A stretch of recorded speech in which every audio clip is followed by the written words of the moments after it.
nggak tahu mana yang beneran, mana yang memang rekayasa dia gitu loh. Bagus sekali bukunya, bagus sekali. Iya. Thank you, thank Thank you. you, Elsa. Mungkin nanti kita tanya apakah disorder itu bahasa yang udah di-adopt di bahasa Indonesia. Kita juga mungkin sesuatu yang bahasa asing yang sudah di-adopt. Tapi saya sendiri nggak tahu. Tapi kita tanya lagi. Karena kan banyak tuh. Karena kalau nggak di bahasa Indonesia suka dipanjangin jadinya. Jadi nggak terkena konsepnya. Kayaknya Elis tuh ada komentar tuh, dia tahu tuh bahasa Indonesianya apa. Oke, silakan. Halo semuanya. Baca disorder ini saya cenderung setuju ya. Plotnya lumayan rumit, agak-agak berlebihan. Nggak tahu deh, menurut teman-teman maksa nggak ya adegan mengajak-ngajak Vatikan gitu. Dan Grandmaster yang 8 itu kok kelihatannya terlalu mudah untuk dikumpulkan, tapi agak-agak sumir gitu alasan berkumpulnya mereka. Walaupun di akhir dijelaskan ya, tidak semuanya itu satu pihak itu sepenuhnya jahat dan sepenuhnya baik gitu. Itu mungkin ya si moral cerita dari disorder ini gitu, bahwa ada yang pihak yang ingin mengubah tatanan dunia menjadi lebih orderly, teratur, tapi harus melewati ketidakteraturan dulu gitu, disorder. Nggak tahu ya, saya melihatnya seperti itu. Terus yang paling mengiris hati sih kisah cintanya Atta ya, berakhir sangat tragis gitu. Bagi yang mencari romantisme akan kecewa berat. Maaf, spoiler alert. Agak sedikit mengganggu bagi yang belum baca. Terima kasih Mbak Lili. Saya kembalikan kepada Pak Rozan. Siapa lagi? Ati tuh, Ati coba kasih komentar tuh, udah jauh-jauh dari Mentawai, masih berhasil. Aduh gila, ini bukunya aku seneng banget karena biasanya aku paling nggak suka buku-buku masa depan. Aku paling nggak suka buku-buku yang terlalu banyak tema-tema apalagi penyakit-penyakit segala macam. Tapi ini page turner banget dan tiap bab itu pasti banyak kejutan. Jadi aku suka banget, walaupun yang kata Elis tadi banyak yang kok gampang benar sih. Aku tapi tetap suka karena page turner dan banyak yang tidak disangka-sangka. Yang aku agak cliffhanger adalah si Alan itu. Jadi aku pikir tadinya Alan yang jahat, tapi kok begitu aja gitu loh. Dia dengan si Amy berdua dan tidak ada kelanjutannya. Jadi kayaknya aku nunggu ini apakah ada triloginya ataukah ada kelanjutannya. Tapi betul-betul membuat saya ini genre yang baru untuk saya. Biasanya kan senangnya yang romantis, yang dokumenter, yang historis. Jadi ini benar-benar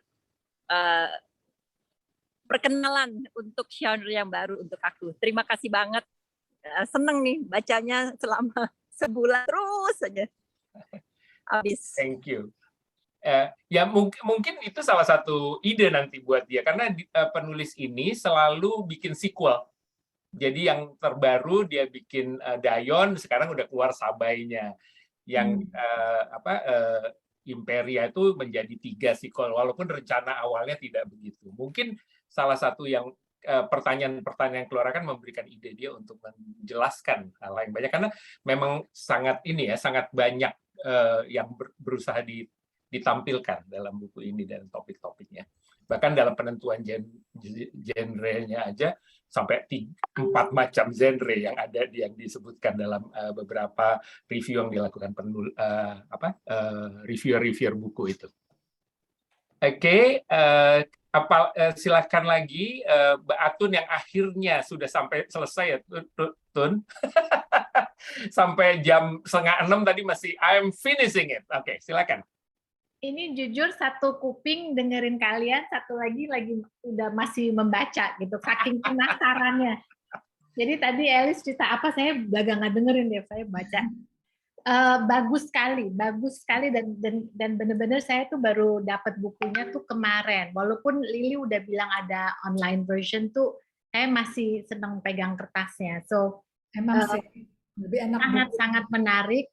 Plotnya juga kalau dibilang a bit over the top juga kayaknya nggak juga ya, karena si TGO itu kan kayak Illuminati ya, jadi agak seru-seru gimana gitu loh. Jadi aku sampai harus Google Illuminati itu sampai sedetail apa sih gitu loh. Jadi ada sedikit setiap kali baca chapter tuh Google sedikit terus biar agak lebih pinter lah gitu. So I really enjoyed it. Thank you Idan udah mempropose buku ini. Dan saya sangat-sangat bisa bilang, saya selalu bilang sama teman-teman gini, gue bangga banget loh sama diri gue sendiri loh. Selama ini nggak pernah mau baca buku bahasa Indonesia, tapi gara-gara ini tuh bener-bener tahun ini, sejak tahun lalu tuh wawasan saya tuh sangat-sangat bisa dibilang jadi luas. So terima kasih sekali lagi sama tim Kutu Buku ini. Thanks Lily. Sama. Thank you, Atun. Ya memang beberapa, kalau kita terutama ibu-ibu dan bapak-bapak di sini yang terkenal adalah avid readers untuk buku-buku yang selama ini berbahasa asing. Jadi mungkin kadang-kadang kita mereviewnya ada apresiasi itu karena ternyata di buku Indonesia ada juga yang udah mulai kaya dalam melihat sesuatu dari unsur yang berbeda, mungkin karena dia juga wartawan kali ya. Tapi at the same time memang belum mungkin seperti yang Mbak Elis tadi ngomong mencapai apa yang sebagai standar itu. Tapi kita apresiasi sekali karena ada penulis Indonesia yang udah berusaha untuk tidak melihat segala sesuatu lebih sistemik daripada linear dari mengemukakan pendapatnya gitu sih kalau saya ini kan. Oke, sekarang saya pengen dengar dari yang laki dong. Pak Effendi Ibnu, gimana nih Pak Effendi? Karena kan kita harus balance katanya. Terima kasih. Terima kasih sekali. Saya dibeliin bukunya oleh Lily karena cari di Gramedia nggak ada. Anyway, saya terkesima sekali dengan membaca buku ini. Saya baru 10% Mas Idan membaca buku ini. Tapi saya suka sekali dengan kata-katanya seringkali rhyme ya, atau saya ada satu kata-kata yang ingin saya sampaikan nih. Rambut hitam pekatnya yang lurus dibiarkan menggelinjang di bahu setiap kali kakinya melangkah ya, misalnya seperti itu. Kemudian satu lagi, panah-panah hujan mendekap kaca jendela semakin ganas menggayuti hatinya yang meranggas tersebab cinta yang kandas. Nah, aku dalam proses belajar menulis nih sebetulnya Mas Rosan. Jadi senang sekali membaca buku ini, namun memang jauh dari selesai. Terima kasih. Terima kasih.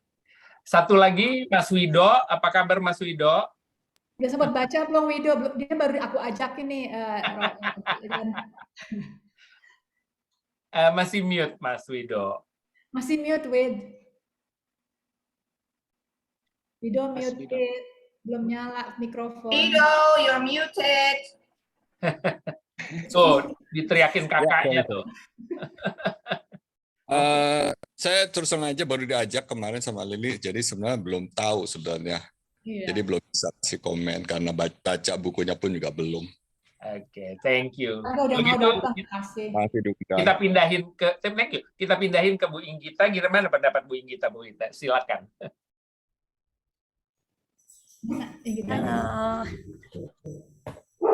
Halo. Silakan. Bukunya enak banget dibaca, jadi dia sangat entertaining. Page turner ya, jadi cepet bacanya cuma 3 hari udah selesai. Dan banyak sekali tidbits, banyak informasinya. Tapi terus terang aja, to be honest, dia perlu editor. Seriously. Dia perlu editor yang kejam dan berani memotong-motong karena kemana-mana gitu loh. Jadi banyak distraksi. Jadi namanya mesti bukannya disorder tapi distraksi. Nah, ada banyak kayak bukunya Kwamen itu ternyata penting sekali loh guys. Aku kan setiap ada tidbits informasi langsung aku Google. Jadi kepengen beli bukunya si Kwamen ini karena bayangin dia tuh cerita tentang semua virus, terutama yang tadi baru diceritain yang virus yang baru tuh yang sekeluarga dengan virus Hendra. Saya ada teman namanya Hendra, baru tahu dia virus. Nah, di bukunya Komen itu ada virus Hendra yang menyerang kuda-kuda di Australia. Jadi buku ini jadi kayak menggiring kita ke informasi baru tentang deep web dan seterusnya. Cuman bolongnya juga banyak sih sebagai thriller. Jadi siapa gitu ya, kita masih penasaran siapa nih yang ngancem-ngancem Atta? Apakah si pacarnya ini kalau dia cuma mau balas dendam, masa dia pakai ngancem-ngancem ya? Tentunya kepengen supaya Atta nggak investigate. Jadi siapa gitu, belum semuanya terungkap. Jadi kayak gitu. Kalau bosnya Akmal waktu di Tempo, tuh si Mbak Hermin, itu galak banget. I see a hole as big as the Death Valley, gitu-gitu. Nah ini nih hole-nya nih masih mesti dijelaskan nih di ujung, atau nggak tahu deh yang lainnya mendapatkan jawabannya nggak? Siapa yang masih misterius tuh gimana? Bener nggak sih ini jadinya spoiler ya? Si Pak Effendi belum kelar bacanya, maaf ya Pak Effendi. Salah Untung sendiri. aku nggak bilang siapa penjahatnya. Salah sendiri, belum baca. Salah sendiri ya. Tapi yang belum baca maaf ya, soalnya kita nggak tahan nih kepengen. Nah, aku kepengen tanya sih sebenarnya dia tuh risetnya dibantu apa enggak, karena nulis buku aja udah susah. Risetnya dan begitu banyak informasi, apakah mungkin dalam waktu 117 hari gitu ya. Kayaknya either ada timnya atau dia emang udah ngumpulin nih bahan-bahan selama pandemi nih, udah dikumpulin sama dia, jadi kaya banget, rich banget ininya bukunya gitu. Terus keren banget nih Mizan ya, Mizan menarik sekali. Pak Effendi selain Gramedia buka-buka Mizan juga Pak Effendi, harganya murah banget, lebih murah dari Tokped. Oke, will do. Thank you so much. Dan free ongkir loh Pak Effendi. Terima kasih Mbak Gita, karena kita masih ada tinggal 8 menit, kan ini mesti bisa 2. Kita coba dengar dari Bu Mari ya. Ini saya acak aja, Bu Mari gimana? Oh iya nih Mbak Elis bilang mungkin akan ada lanjutannya seperti Dan Brown's Da Vinci. Iya. Ya, pasti dengan adanya yang lain-lain ya, virus yang lain-lain bisa ada terusannya. Ya, dan beliau selalu sequel beberapa buku yang dia tulis. Jadi tertarik untuk beli bukunya yang lain ya. Oke. Silakan Mbak Mari. Terima kasih Pak Rozan, Lili, terima kasih banyak mengundang saya. Salam kenal untuk kawan-kawan yang lain. Saya sebenarnya baru diundang Lili sudah lama sekali, tapi tidak pernah sempat karena ini kebetulan Oxford termnya sedang off, jadi sudah bisa bergabung. Semoga nanti ke depannya bisa lebih banyak. Jadi singkat saja Pak Rozan, saya suka sekali membaca, belum selesai, tapi senang dengan sebenarnya plotnya dan juga kecepatan dan tata bahasa dan pilihan katanya. Saya sudah seperti yang lain, saya juga sudah lama sekali tidak membaca sastra bahasa Indonesia. Dan biasanya kalau kawan-kawan yang lain yang juga akademisi mungkin punya tantangan yang sama, tidak cukup waktu untuk membaca yang buku-buku di luar akademik gitu ya. Jadi terima kasih kepada Lili yang persisten selalu mengundang saya. Mohon maaf kalau tidak selalu bisa datang.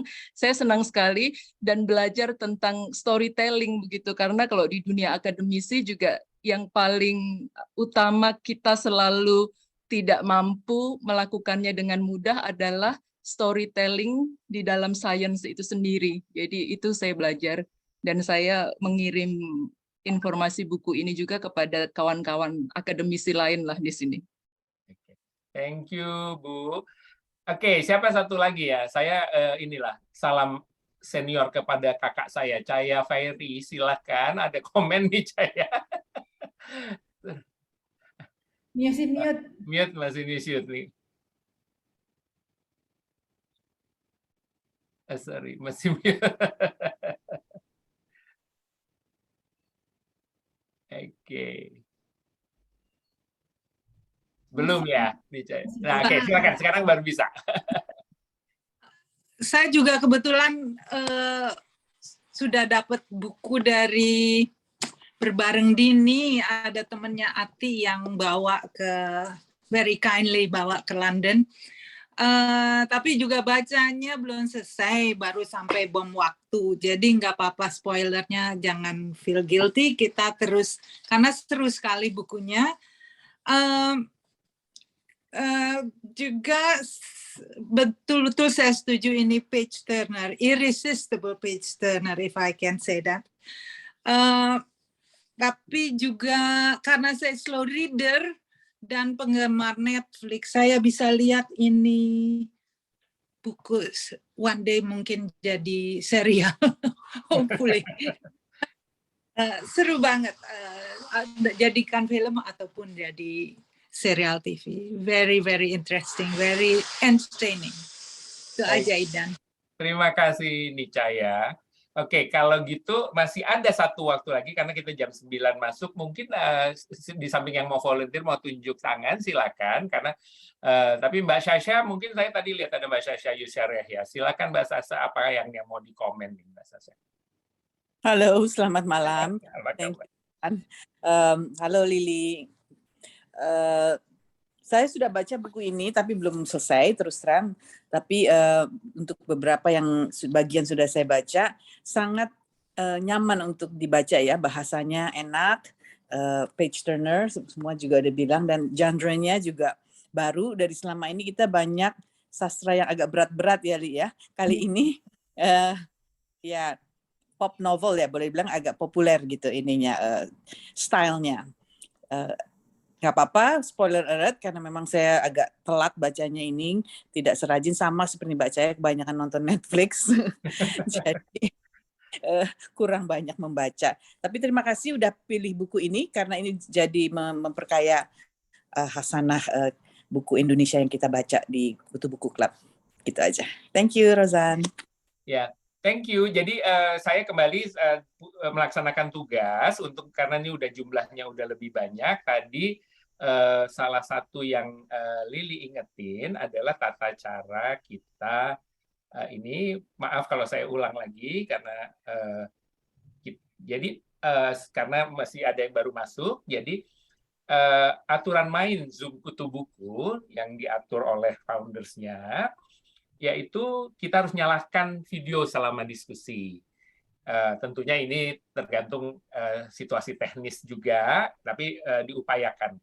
Semua peserta akan di-mute, dan peserta mengajukan pertanyaan lewat chat dulu. Kalau saya sebagai moderator bisa bilang, saya pengen nanya dong, gitu, bisa menyampaikan, nanti saya berikan kesempatan gitu ya, kalau misalnya memang ada. Tapi kalau bisa dituliskan pertanyaannya lebih baik. Terus moderator akan memimpin diskusi dan memilih pertanyaan. Untuk itu nanti karena kaitannya akan banyak, untuk kali ini mungkin saya juga minta bantuan Lili ya, Li, kalau ngelihat ininya sebagai co-moderator. Dan yang satu hal yang be mindful atas waktu bicara dan tidak mendominasi diskusi. Sebenarnya itu pengeringatan yang diberikan bukan hanya kepada orang yang salah satu atau dua orang, tapi kepada kita semua termasuk saya. Nah, langsunglah bertanya tanpa perlu memberikan konteks latar belakang. Maksudnya untuk menginikan waktu, karena saya yakin dari tadi aja kita pemanasan kasarnya ya, kita bisa lihat bahwa banyak sekali sudut pandang yang memperkaya kita dalam membaca buku ini, dan be open-minded karena pendapat-pendapat orang itu walaupun berbeda, tapi kadang-kadang bermanfaat untuk memperkaya kita dari sesuatu yang kita tidak lihat. Dan saya minta maaf kalau nggak bisa sempat ngajak ngobrol semua, tapi yang nggak benar ngajak ngobrol semua, berarti ada yang diprioritaskan nanti untuk nanya. Oke. Untuk itu sekarang mungkin saya sekarang 18.59, apakah kita sapa dulu pengarangnya, baru kemudian Lili akan ngomong 3 menit mewakili Kutu Buku, gitu Li ya? Boleh. Oke, saya masukin Akmal ya. Udah masuk orangnya sekarang. Tadi saya tahan disuruh nunggu dulu di ruangan. Assalamualaikum, Bang Akmal. Apa udah Akmal nih lebih tepatnya? Oh, orang Padang juga ya, berarti udah Akmal dong ya. Akmal Nasri Basar. Iyo nih Lili ya. Punya orang Padang ternyata di sini. Ada Uni Halida juga tuh kan. Oke, mana nih Belum Pak? kelihatan, masih connect. Masih connect ya. Oke. 29 orang sekarang. 29 orang ya. Lumayan. Oke.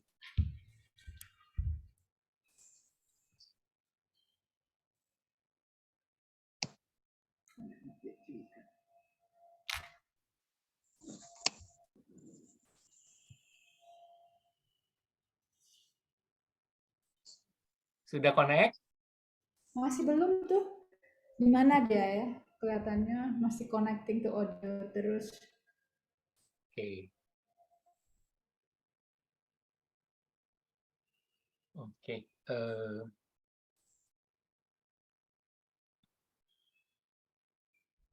Nah, udah. Oke. Assalamualaikum. Uda Akmal. Sudah ada bersama kita? Tapi mukanya belum kelihatan, suaranya belum kelihatan. Oke. Jadi kita detik-detik mencekam melihat selebritiesnya nih dari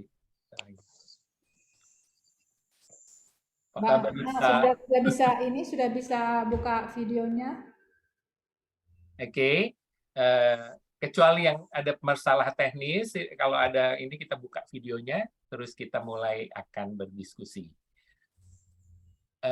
Ada Akmal, udah siap kita mulai karena kita sekarang udah siap ready. Silahkan udah buka ininya, Akmal Nasri Basra. Atau belum dengar ya?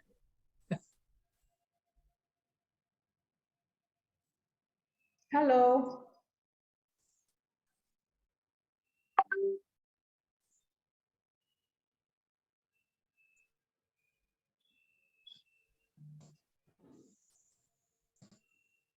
Halo Bang Akmal. Akhirnya. Secara resmi, selamat datang Bang Akmal, atau Uda Akmal ya, kalau di grup Profesor UI dipanggilkan Uda Akmal. Tes. Tes, dengar Pak. Dengar. Tapi kok ketutup lagi tuh kameranya. Tes. Kita dengar Pak. Kita kedengaran. Tes. Sudah terdengar. Sudah terdengar.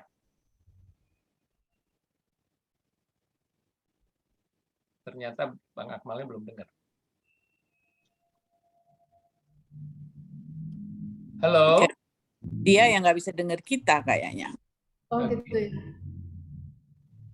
Malah di Mentawai malah bagus ya Ati.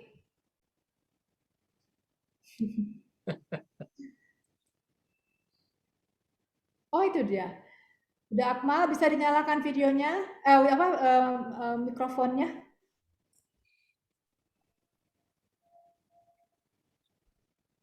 Masih belum ya? Masih belum dengar ya dia ya. Atau kita chat ke dia.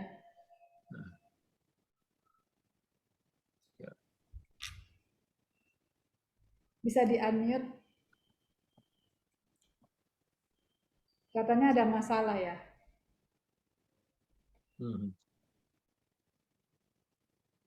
Halo, tes. Ya, Oke. terdengar. Kitanya sih dengar Pak. Kita dengar. Dia speakernya yang masalah kayaknya.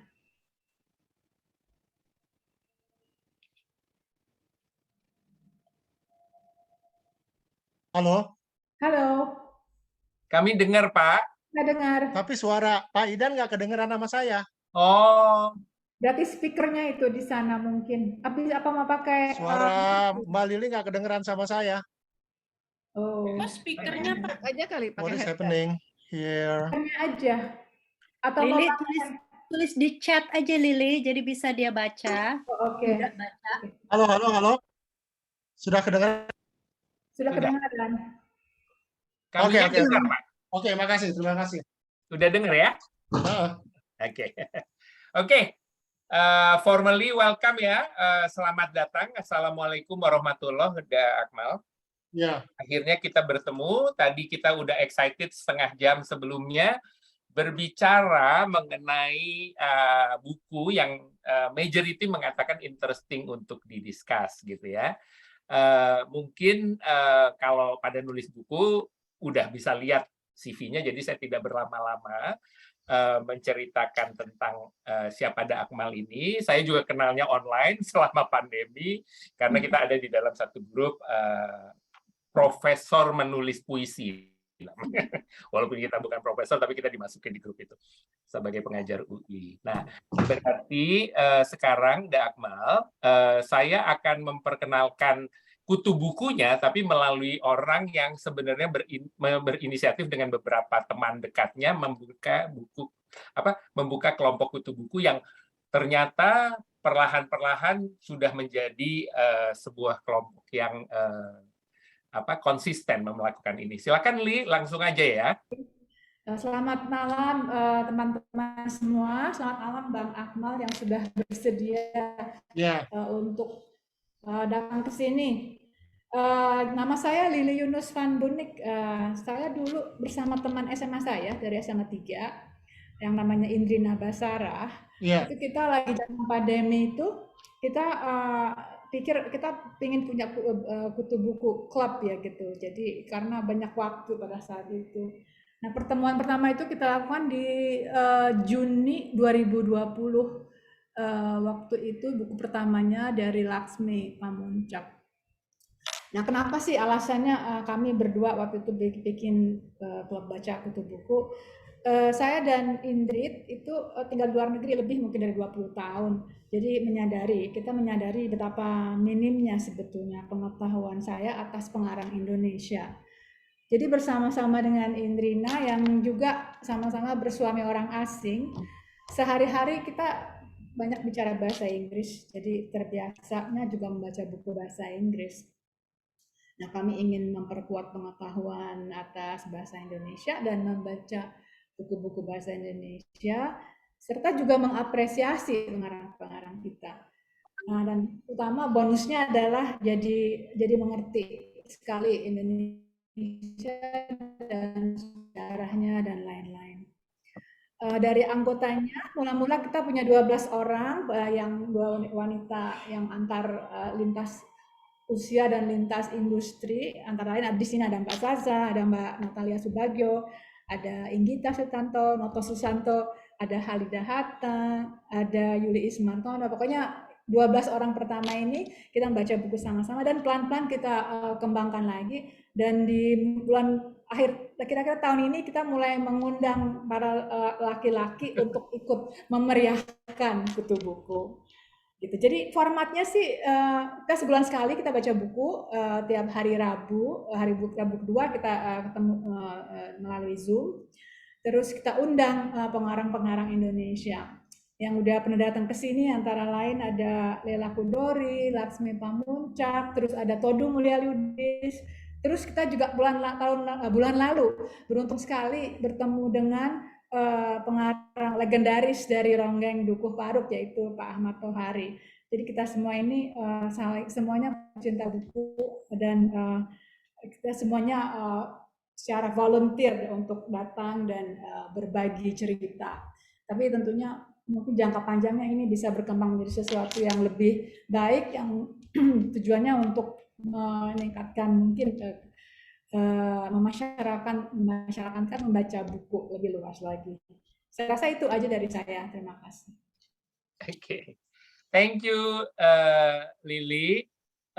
Selanjutnya sih kita sebenarnya pengen langsung diskusi, tapi tentunya kita akan awali dengan beberapa hal yang mengencourage semua diskusi ini. Juga Pak Akmal juga harus tahu, udah Akmal nih, bahwa di dalam ini lintas benua nih yang sekarang ada. Kita lihat Mbak Elsa ada di Washington ya, Lili, terus ada Bu Caya di London, ada Bu Mari di Oxford, dan tentunya biasanya ada beberapa orang lagi yang ada di penjuru dunia lainnya. Jadi ini quite lintas cultural gitu ya. Nah, saya akan mulai aja sebenarnya untuk membacakan sedikit yang mungkin nggak tercantum di balik buku ini, bahwa yang menarik dari Akmal Nasri Basral, Akmal ini adalah penulis. Nah, tadi Bu Inggita juga bilang, oh jadi tertarik pengen lihat buku-buku yang lain gitu ya. Beliau adalah penulis 24 judul buku sebenarnya yang cukup produktif di 2005 dan sampai 2022 ini.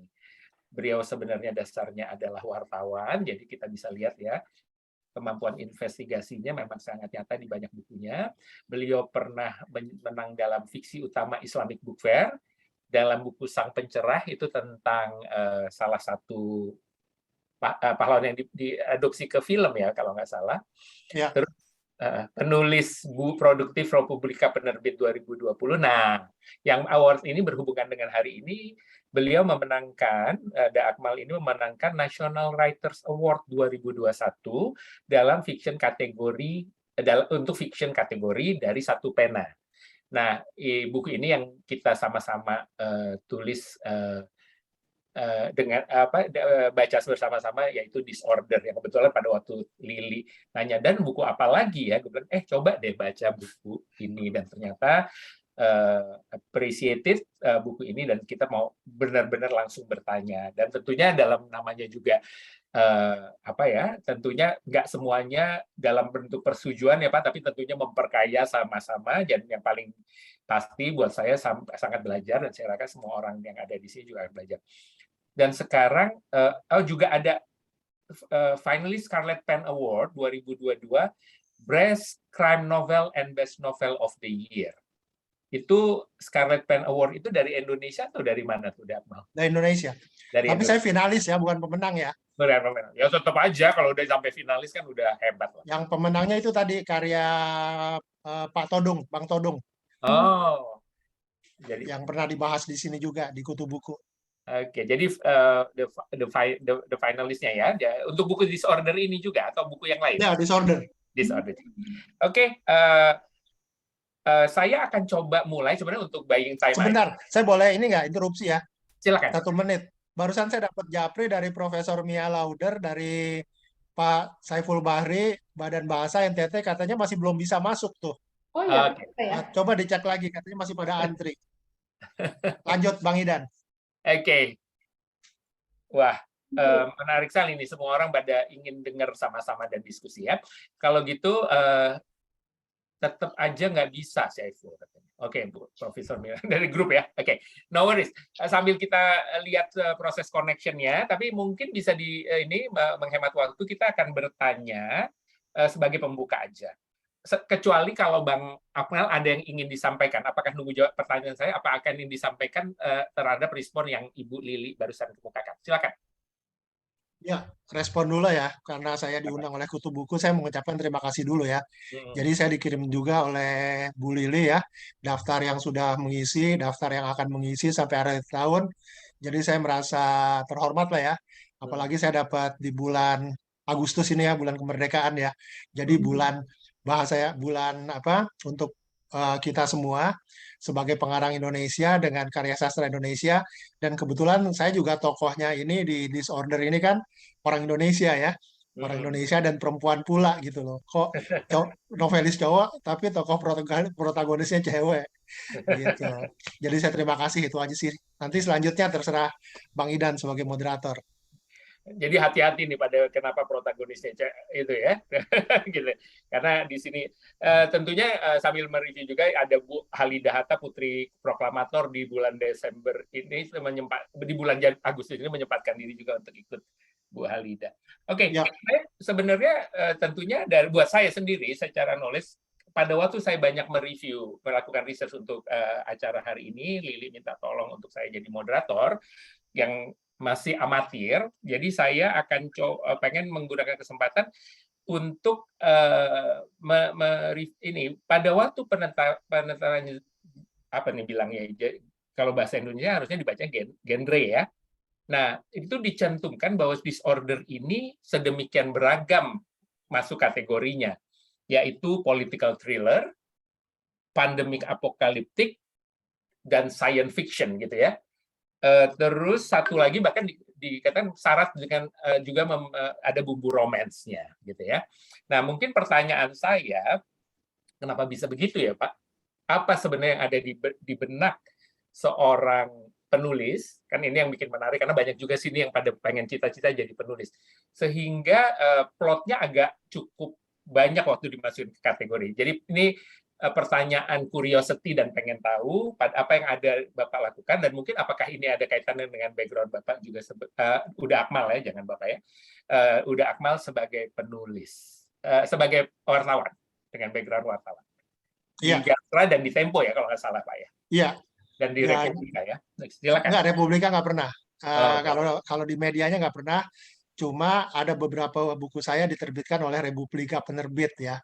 Bukunya. Kenapa tadi misalnya genre-nya itu ada macam-macam, sebetulnya kalau genre besarnya sih thriller ya. Cuma karena elemen politiknya cukup besar, nah jadi kan ada political thriller. Tapi kalau settingnya di kedokteran sendiri, medis, itu ada juga yang disebut medical thriller kan, seperti itu kan. Nah, kalau berkaitan dengan apokaliptiknya, ya karena ini kan nuansa-nuansa Armageddon gitu ya, yang biasa di sci-fi. Bahkan mungkin kalau mau ditambahin nanti sub-subnya bisa distopia gitu kan, sesuatu di masa depan yang agak spooky, agak gloomy ya, bukan utopia tapi distopia kan, kehancuran umat manusia gitu. Jadi menurut saya sih itu cuma buat memudahkan dalam klasifikasi saja gitu. Tapi kalau besarnya mau disebut novel pandemi juga bisa gitu kan, nggak masalah. Kadang-kadang mungkin kalau dari penerbit mereka untuk memudahkan kategorisasi saja gitu, Bang Idan. Oke. Pertanyaan follow up-nya sebenarnya saya pengen apa yang ada di benaknya Pak penulis dalam hal ini pada waktu ingin mengungkapkan cerita ini. Sebelum saya akan buka untuk setiap orang boleh bertanya. Silakan ditulis lagi yang lain yang ada pertanyaannya. Ya, baik. Saya tadi lupa nyapa Uni saya, Uni Halida dan Uni Gemala ya, yang sedang di Bukit Tinggi. Besok acara 120 tahun Bung Hatta, tokoh kita semua di Bukit Tinggi ya. Terima kasih dua uniku ini yang mengikuti. Jadi ini Uni Halida ya. Jarang-jarang ketemu sih, tapi alhamdulillah bisa ketemu lagi. Jadi begini Bang Idan, biasanya kalau penulis itu kan dalam menulis karya, dia bisa berdasarkan pengalaman dia sendiri ya, atau dia melihat peristiwa lain, kemudian itu jadi stimulus dia buat menulis. Tapi saya khusus untuk disorder ini, saya ini stimulusnya justru dari sebuah buku lain gitu. Bukan, ini betul-betul saya baru pengalaman pertama. Jadi di bulan April tahun 2020, 2 tahun lalu itu persis di hari saya ulang tahun 28 April ya. Di Indonesia 28 April itu dikenal sebagai hari wafatnya Chairil Anwar gitu. Nah, itu saya seumur hidup bakal sial tuh ya, tanda kutip.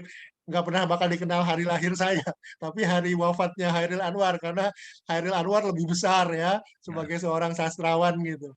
Nah, ini joke aja ya, joke aja. Jadi pada waktu itu muncul pop up gitu, ada sebuah novel baru, karena saya ada satu langganan sebuah website ya yang suka ngupdate novel-novel baru. Judulnya itu The End of October, penulisnya itu Lawrence Wright gitu. Saya baca kan sinopsisnya sedikit ya. Yang membuat saya kaget adalah begini. Jadi novel itu tentang kisah The Next Pandemic. Si Lawrence Wright ini dia seorang wartawan, pemenang Pulitzer, ada karyanya tentang Al-Qaeda ya, The Looming Tower itu menang, bisa di-browsing. Jadi kawakan lah dia pada waktu mengeluarkan 2 tahun lalu aja umurnya udah 73 tahun gitu kan. Nah, yang bikin saya kaget waktu saya baca sinopsis pertama itu ada di sebuah camp internir di Jakarta, Indonesia, ditemukan 47 ya penderita DBD akut gitu loh. Nah, itu penyebabnya sebuah virus yang tak dikenal namanya Connolly ya. Ini saya perlu ceritakan sedikit nih, bukan promosi The End of October sih, tapi sebagai pemantik buat saya. Lalu si tokohnya ini namanya Henry Parsons, epidemiolog di novel itu kan. Dia punya seorang sopir orang Indonesia. Terus sopir Indonesia ini ketularan virus Connolly itu. Terus si sopirnya ini, drivernya pergi haji. Dia nularkan jamaah haji, heboh kan semua gitu. Nanti ujung-ujungnya terakhirnya rada-rada tipikal Hollywood. US Marine turun gitu karena udah heboh di tanah suci gitu. Cuma saya kepikiran begini, dari mana ya dia punya ide kok munculnya the next pandemi itu dari Indonesia gitu kan.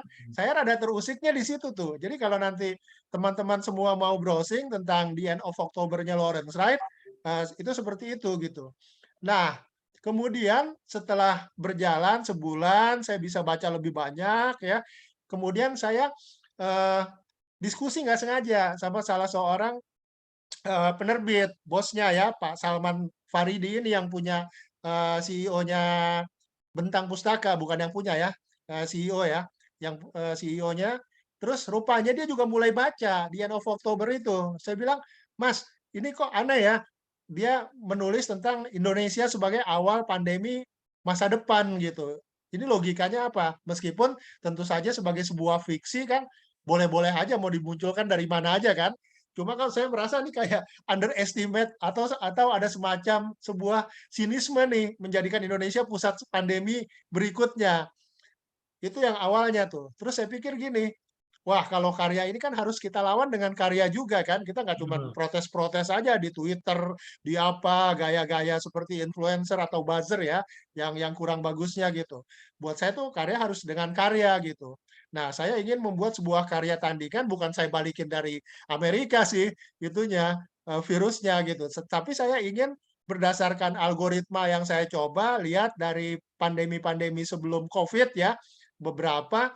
Terus pada waktu itu kebetulan di bulan Mei ya, April akhir sampai Mei awal tahun 2020 itu sedang banyak virus flu babi di NTT sampai ratusan gitu. Nah, dari situ saya lihat beberapa, saya browsing-browsing lagi, kemungkinannya ternyata pernah jadi wabah lokal di US dan di Meksiko tahun 2009-2010 cukup menghantam perekonomian mereka. Dan siklusnya itu kadang-kadang pandemi seperti itu. Nanti mohon dikoreksi yang lebih ngerti dari sisi ini. Jadi puncak-puncaknya itu makin lama kan makin tinggi. Kadang-kadang kan kita merasa pandemi tahun berapa itu 1917 ya, 1918 yang disebut flu Spanyol itu kan sudah merupakan puncak dari pandemi yang dirasakan manusia modern ya. Tapi ternyata dengan COVID yang sekarang udah 2 tahun lewat, memasuki tahun ketiga, ternyata flu Spanyol itu jumlah korbannya nggak ada apa-apanya dibanding yang pandemi sekarang kan. Padahal di saat yang sama teknologi kedokteran sudah sedemikian tingginya gitu loh. Jadi kayaknya nggak bakal catch up teknologi kedokteran dengan mutasi-mutasi virus-virus spesies baru ini.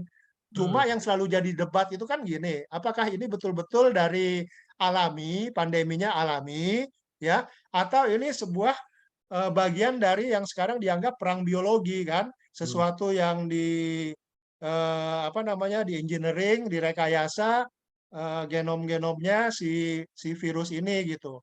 Nah dari situ saya bilang ke Mas Salman, Mas kalau saya dikasih kesempatan untuk nulis ini nih kisah ini, saya belum pernah nulis sebelumnya dan saya bukan dari orang medis, saya pendidikan saya bukan orang epidemiologis kan, saya latar belakang pendidikan saya social sciences gitu.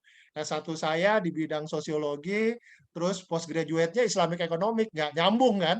Tapi saya bilang saya mau coba nih gitu, membuat sebuah karya yang khas Indonesia yang mengambil setting pandemi gitu.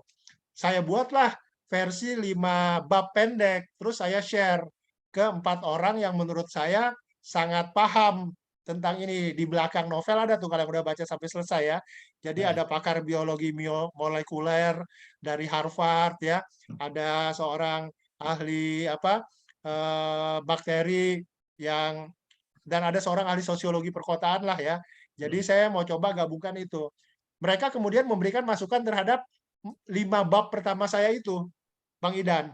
Nah, pas mereka kasih masukan, dari situ saya lihat, oh ini kayaknya udah on the right track nih. Saya kembangkan, akhirnya jadi berapa tuh? 50 berapa halaman, 50 berapa bab itu ya, di sini. Jadi, buat saya juga unik gitu. Saya terpacu oleh sebuah buku lain ya, dan saya lihat nih, kalau agak GR-GRan dikit ya, di end of Oktober itu saya lihat ratingnya di Goodreads itu 3,8 ya, 3,8, sementara disorder itu 3,9 dari pembaca. Jadi sedikit lebih tinggi. Tapi kalau buat ngomong objektifnya, reviewernya di end of Oktober itu sudah ribuan yang baca karena dalam bahasa Inggris kan, dan pembacanya dari seluruh dunia gitu. Sementara saya kan masih dalam bahasa Indonesia, belum ada versi bahasa Inggrisnya gitu. Cuma kalau misalnya ada kesempatan ini ada yang menerjemahkan ke dalam bahasa Inggris, saya sih misalnya ketemu dengan Lawrence Wright, meskipun sebagai sesama penulis saya respect ya, dia lebih senior, saya mau ngedebat dia juga gitu. Apa yang menyebabkan dia kenapa lo jadikan negara gue sebagai awal the next pandemic gitu kan? Itu kan agak sedikit menghina, tanda kutip ya. Menghina. Iya kan? Lo nggak tahu Indonesia zaman sekarang kayak gimana, bukan zaman-zaman yang di film-film Hollywood dulu. Seakan-akan Indonesia itu sebuah negara yang out of nowhere gitu kan, entah di mana di peta, nggak kayak begitu gitu. Tapi kan saya ingin melawan secara bermartabat gitu ya, bermartabat gitu. Gitu Bang Idan. Thank you, Da Akmal. Saya instead of membacakan pertanyaan dari apa list yang datang ini, saya akan memberikan kesempatan buat Mbak Elis ya untuk men-challenge dengan follow up question. Jadi kita selalu mengalir dalam diskusinya daripada terpotong-potong. Karena Bu Elis tadi menarik sekali tentang bicara tentang beberapa karya Illuminati, tentang Sunda Empire tadi. Silakan Bu, boleh dibuka ininya, mic-nya untuk pertanyaan bisa nggak sama, tapi memberikan kesempatan karena banyak komen di sini yang menurut saya menarik. Silakan Bu. Aduh, maaf. Sebenarnya lagi makan tadi udah. Ya sebenarnya ingin bertanya juga gitu, menyuarakan pertanyaan Kak Halida nih yang Illuminati itu memang apa betul masih sangat berpengaruh gitu ya, begitu juga Freemason dan lain sebagainya yang kelompok-kelompok itulah gitu yang berpretensi untuk mengubah tatanan dunia. Itu satu. Yang kedua, ada satu cerita di buku itu yang menunjukkan simpati kepada Menteri Kesehatan yang Indonesia yang sebelumnya, karena bisa bersikap tegas kepada WHO, dianggap Indonesia bisa bisa mengatakan untuk pengiriman strain virus ya yang supaya bisa diperiksa itu ternyata hanya untuk kebutuhan big pharmacy gitu. Itu apakah dimaksudkan kepada ibu yang sudah masuk ke waktu itu terdampak oleh kasus korupsi? Itu fiksi atau benar? Saya mau nanya itu aja biar cepat. Terima kasih. Thank you Mbak Elis. Nah, jadi saya juga buka kesempatan untuk Bu Halida, kalau pertanyaan sudah terwakili, tapi ini ada pertanyaan yang juga berkaitan dengan Illuminati. Silakan Uni Halida. Tadi saya sudah bikin di chat, chat pertanyaan itu, ya.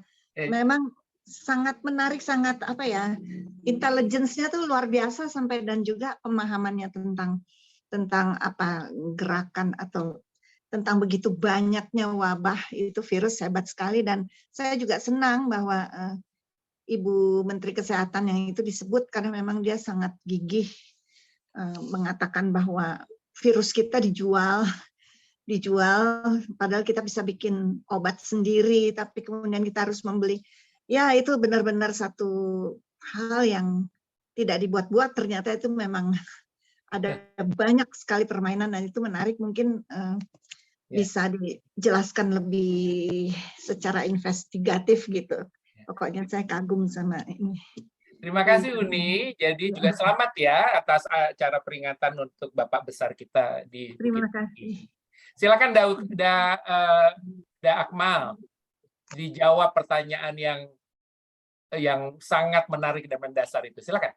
Ya, jadi saya balik yang kedua dulu ya, soal peran Ibu Menteri Kesehatan kita yang disebutkan itu oleh salah seorang, sebetulnya kalau dalam struktur cerita kan itu salah seorang Grandmaster ya, yang menceritakan apa namanya, kesan dia, kekaguman dia terhadap seorang Menteri Kesehatan Indonesia yang berani melawan dominasi negara-negara maju yang pada waktu itu di awal-awal tahun 2000-an, di awal era 2000-an, di tempat mereka nggak ada virus yang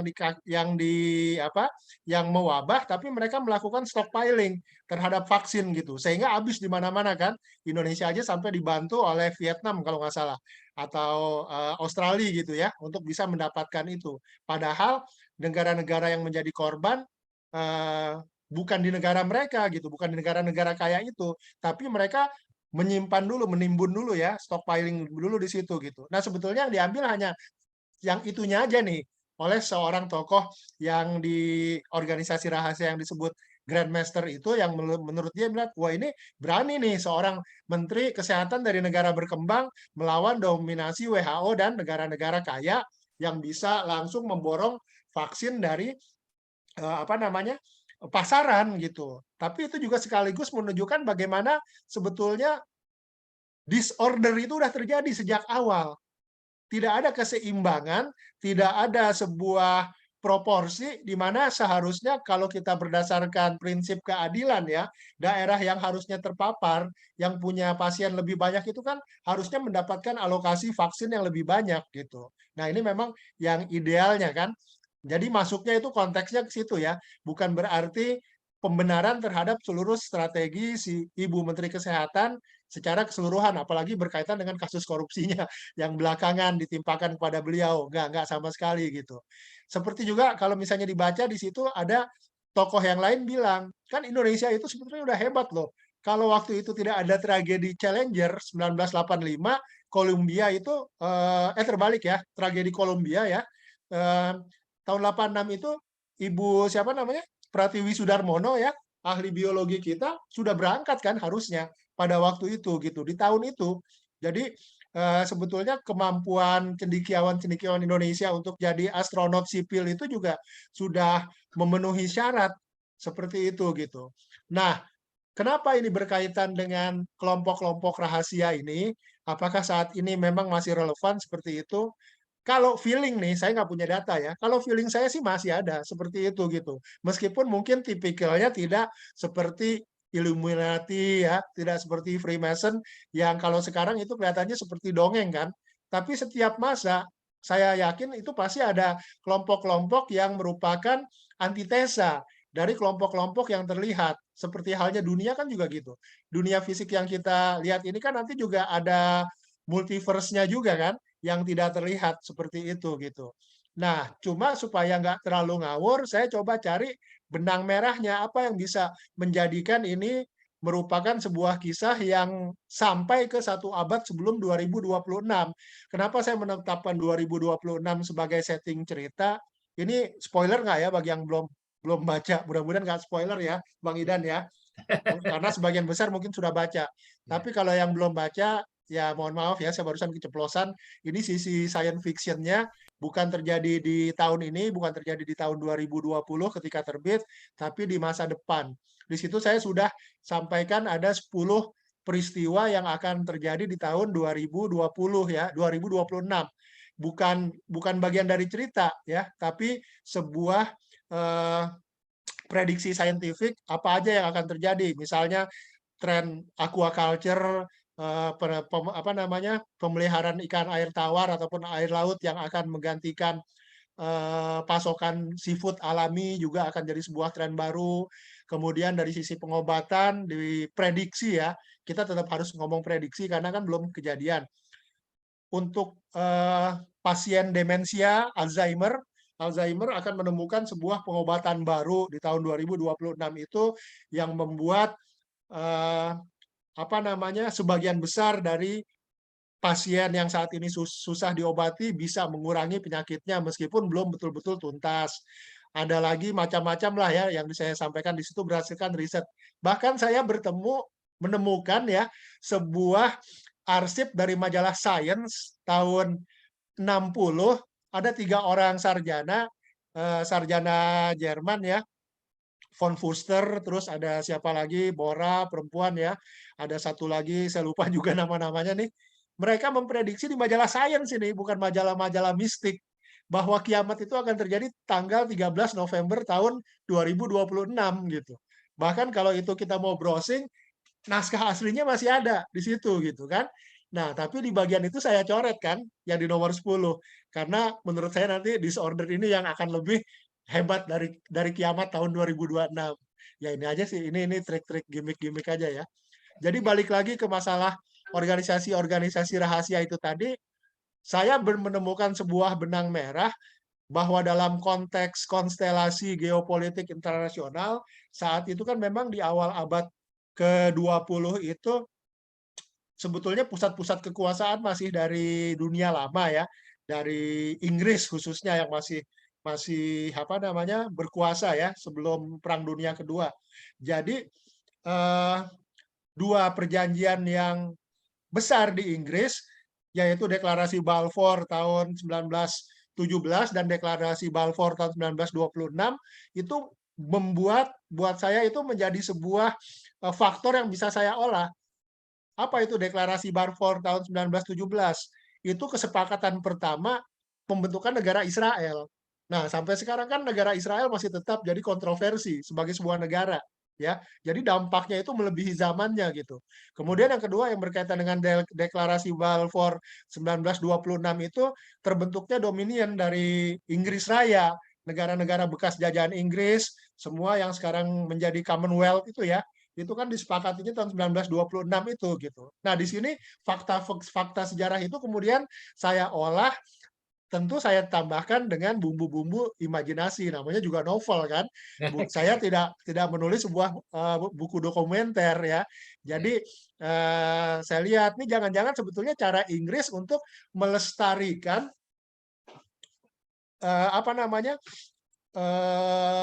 kolonialisme mereka dengan cara yang lebih halus, lebih subtil gitu, agar mantan-mantan jajahannya itu tetap berada di bawah kontrol dia gitu. Nah, makanya ketika terjadi Deklarasi Balfour 1926, menurut novel ini, pada saat itu 2 hari kemudian terjadi juga gerakan bawah tanah yang menentang itu. Nggak boleh nih Inggris terus-terusan jadi penguasa dunia. Kita harus bikin kutub lain, harus yang setara. Negara itu bukan cuma Inggris Amerika bolak-balik itu aja gitu kan, nggak bisa kayak begitu. Jadi kalau dilihat dari sisi geopolitik internasionalnya, kira-kira spirit yang mau dibangun itu gitu. Wow. Nah, follow up dari pertanyaan itu kan menunjukkan bahwa Bapak ini sangat kuat dalam kemampuan research-nya, yang saya sendiri personal mengakui banyak ini. Jadi saya akan mengcombine 2 pertanyaan dari a very critical member kita. 2 orang itu adalah Ibu Inggita yang saya bacain dulu, dan nanti pertanyaan Bu Mari ya. Bu Inggita bertanya, Akmal mau nanya nih, dalam proses penulisan termasuk super cepat ini, kok bisa sih kerjainnya 117 hari terus sampai 117 hari, karena kapan startnya sampai kapan diproduksi. Tapi kalau dilihat abis itu masih produktif ya, Bang Akmal kan udah ada 3 novel lagi, itu menarik sekali sebenarnya ditanya, karena kita ini juga orang-orang yang pengen belajar nulis, dan diajukan adalah apakah research-nya dilakukan sendirian atau ada tim yang membantu, karena karena banyak sekali info data di sini, dan spill dong to Booker kan pengen terinspirasi menulis. Kalau Bu Mari hal yang sama tentang research, tapi mereka menanyakan dari angle yang agak berbeda, tapi saya rasa topiknya adalah research-nya. Pak Amar, berdasarkan research mendalam yang Bapak sudah lakukan mengenai future pandemic gitu ya, mungkin karena dasarnya adalah Ibu ini dosen ya, dari akademisi dari dosen di Oxford. Pertanyaannya adalah rekomendasi apa yang Bapak dapat berikan kepada pemerintah dan masyarakat untuk meningkatkan resiliensi atau upaya mitigasi untuk mempersiapkan kita semua di masa mendatang. Jadi 2 hal, satunya mau lihat gimana sih research-nya, yang satu lagi research-nya itu diapain habis itu dan bagaimana kesimpulannya. Demikian. Tapi saya berikan kesempatan untuk Bu Mari dan Bu Inggita untuk nanti melakukan follow up question juga. Silakan jawab dulu, Bang Akmal. Ya, terima kasih ya, Inggit. Lama juga nih saya nggak kontak Inggit ya. Jadi sebetulnya waktu saya zaman nulis disorder ini, saya waktu itu lagi lumayan sering tuker-tukeran info sama ya, Dewi Lestari. Dia lagi menyiapkan Rapi Jali, terus saya lagi menyiapkan ini gitu. Jadi saya dengan itu sejak novel pertamanya, Supernova yang pertama tahun 2000 tuh kita udah sering ngobrol ketemu. Bahkan saya dulu dengan beberapa teman si Inggita juga tahu lah ya, kita bikin dulu namanya Trudy ya. Sampai sekarang masih jalan tuh Git. Masih ada sekitar 20 orang yang aktif setelah 22 tahun yang penggemarnya si Dewi Lestari. Nah, saya lama keputus nggak kontak Dewi Lestari, baru setelah Aroma Karsa lagi saya kontak Dewi. Dan menurut saya ini kaitan juga dengan ini ya, dari semua karya Dewi Lestari saya paling seneng tuh dengan Aroma Karsa gitu loh. Selain masalah detailnya, sebagai sebuah storytelling juga menurut saya bisa menggabungkan antara yang klasik dengan yang modern ya, semua elemen-elemennya dapat. Jadi itu saya jadikan salah satu template buat disorder. Bagaimana cara di meriset ya, saya banyak tanya ke dia. Terus salah satu saran ke saya gini, Mal, gue tuh tiap nulis, kata si dia, gue selalu nulis Mal, kapan kata pertama gue tulis itu bab pertama tanggal berapa, selesai tanggal berapa. Saya itu sebelumnya sama Bang Idan, mungkin karena cowok juga ya, nggak terlalu detail, nggak pernah tuh saya nyatet mulai kambal berapa gitu ya. Ya bisa sih dilihat di file kan.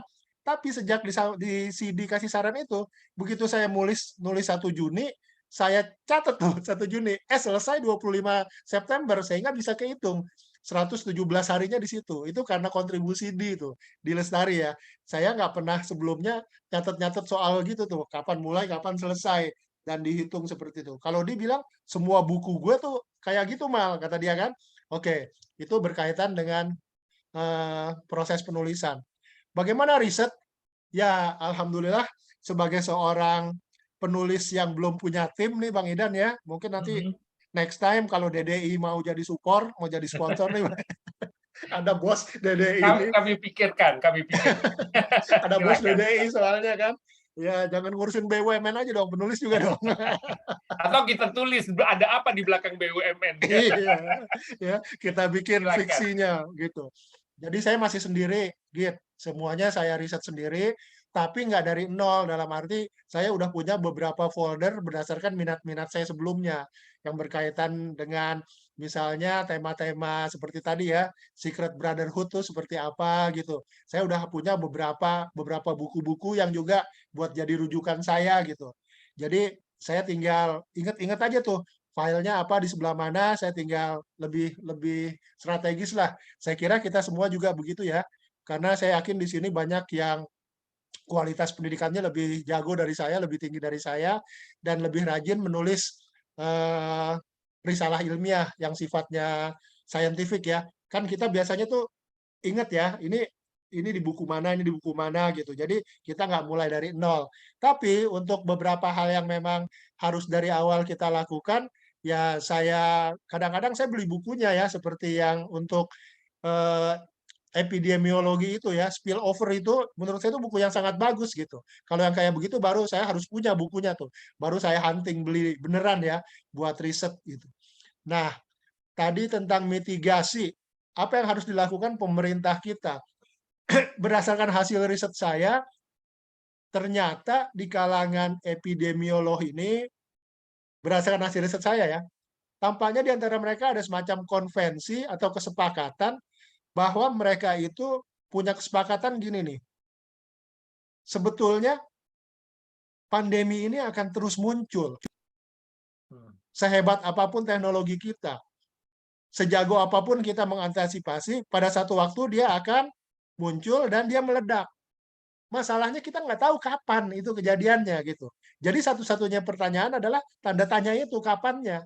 Tapi bahwa prediksi pandemi baru akan terjadi, kebetulan tadi sore Mbak Lili juga mengirimkan ya, di Cina itu di Shandong, Langya, Hanipa virus, di situ muncul gitu. Nah, seperti itu gitu. Jadi prediksi itu seperti ada. Lalu apa yang bisa dilakukan oleh pemerintah mitigasinya? Ketika novel ini terbit, terus direview oleh redaksi Detikcom ya, saya kirim ke Bang Idan kan ya, Detikcom memberi judul begini, mungkin belum banyak juga yang baca. ini Akmal menyindir pemerintah dalam penanganan pandemi katanya kan. Padahal kan setting ini tahun 2026 ya, pada waktu dicerita ini. Seperti apa gitu saya pikir. Oh mungkin karena salah satu tokohnya itu bilang di dalam novel Disorder ini bahwa pemerintah-pemerintah saat ini mereka lebih suka mengeluarkan budget yang miliaran dolar ya, triliunan kalau dalam rupiah, itu untuk persenjataan-persenjataan yang konvensional, buat hal-hal yang sifatnya fisik, ketimbang memperkuat teknologi, nanoteknologi, atau riset-riset yang buat menemukan vaksin. Budget-budget itu nggak seberapa dibandingkan untuk militer, untuk persenjataan, untuk segala macam jenis-jenis persenjataan modern gitu. Nah, kalau misalnya ini bisa diubah paradigma ini, barangkali di masa depan manusia nggak terlalu kaget lagi kan? Kalau misalnya kita lihat dari pandangan perspektif saya sebagai seorang awam aja nih, misalnya saya waktu melihat, kita balik lagi deh, misalnya ke Desember tahun 2019, COVID yang perdana. Waktu itu yang saya ingat saya kan video-video menampilkan orang-orang di Wuhan ya, jalan di tepi jalan tiba-tiba jatuh. Kita ngeliat seperti film zombie kan, potongan-potongan film zombie. Dan kita itu merasa sebagai sebuah realitas yang jauh. Kayaknya nggak mungkin akan terjadi di negara kita, apalagi di keluarga kita, di teman-teman kita gitu. Tapi ternyata dalam perkembangannya semua shock, ya kan? Kita semua shock. Ini mohon maaf nih kalau misalnya saya mengingatkan lagi, barangkali di antara teman-teman di sini ada yang keluarganya meninggal karena COVID. Apalagi terutama waktu puncak-puncaknya ya, Juli tahun lalu kan.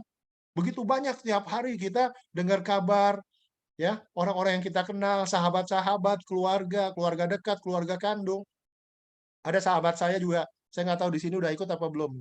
Frida Luciana ya, yang penyanyi juga. Ayahnya meninggal waktu itu. Fridanya juga kena berkali-kali pada waktu itu ya. Yang kita rasa nggak mungkin berdasarkan standar kesehatan, tapi ternyata itu semua kejadian gitu. Nah, kalau misalnya di masa depannya paradigmanya agak diubah, pemerintah-pemerintah mau mengurangi budget-budget untuk alutsista, untuk persenjataan militer konvensional yang mahalnya itu luar biasa, dan mengalihkan beberapa bagiannya itu ya ke riset-riset yang berkaitan dengan vaksin, antisipasi-antisipasi seperti ini, mudah-mudahan jumlah korban itu bisa lebih sedikit. Oke. Begitu Bang Idan. Thank you.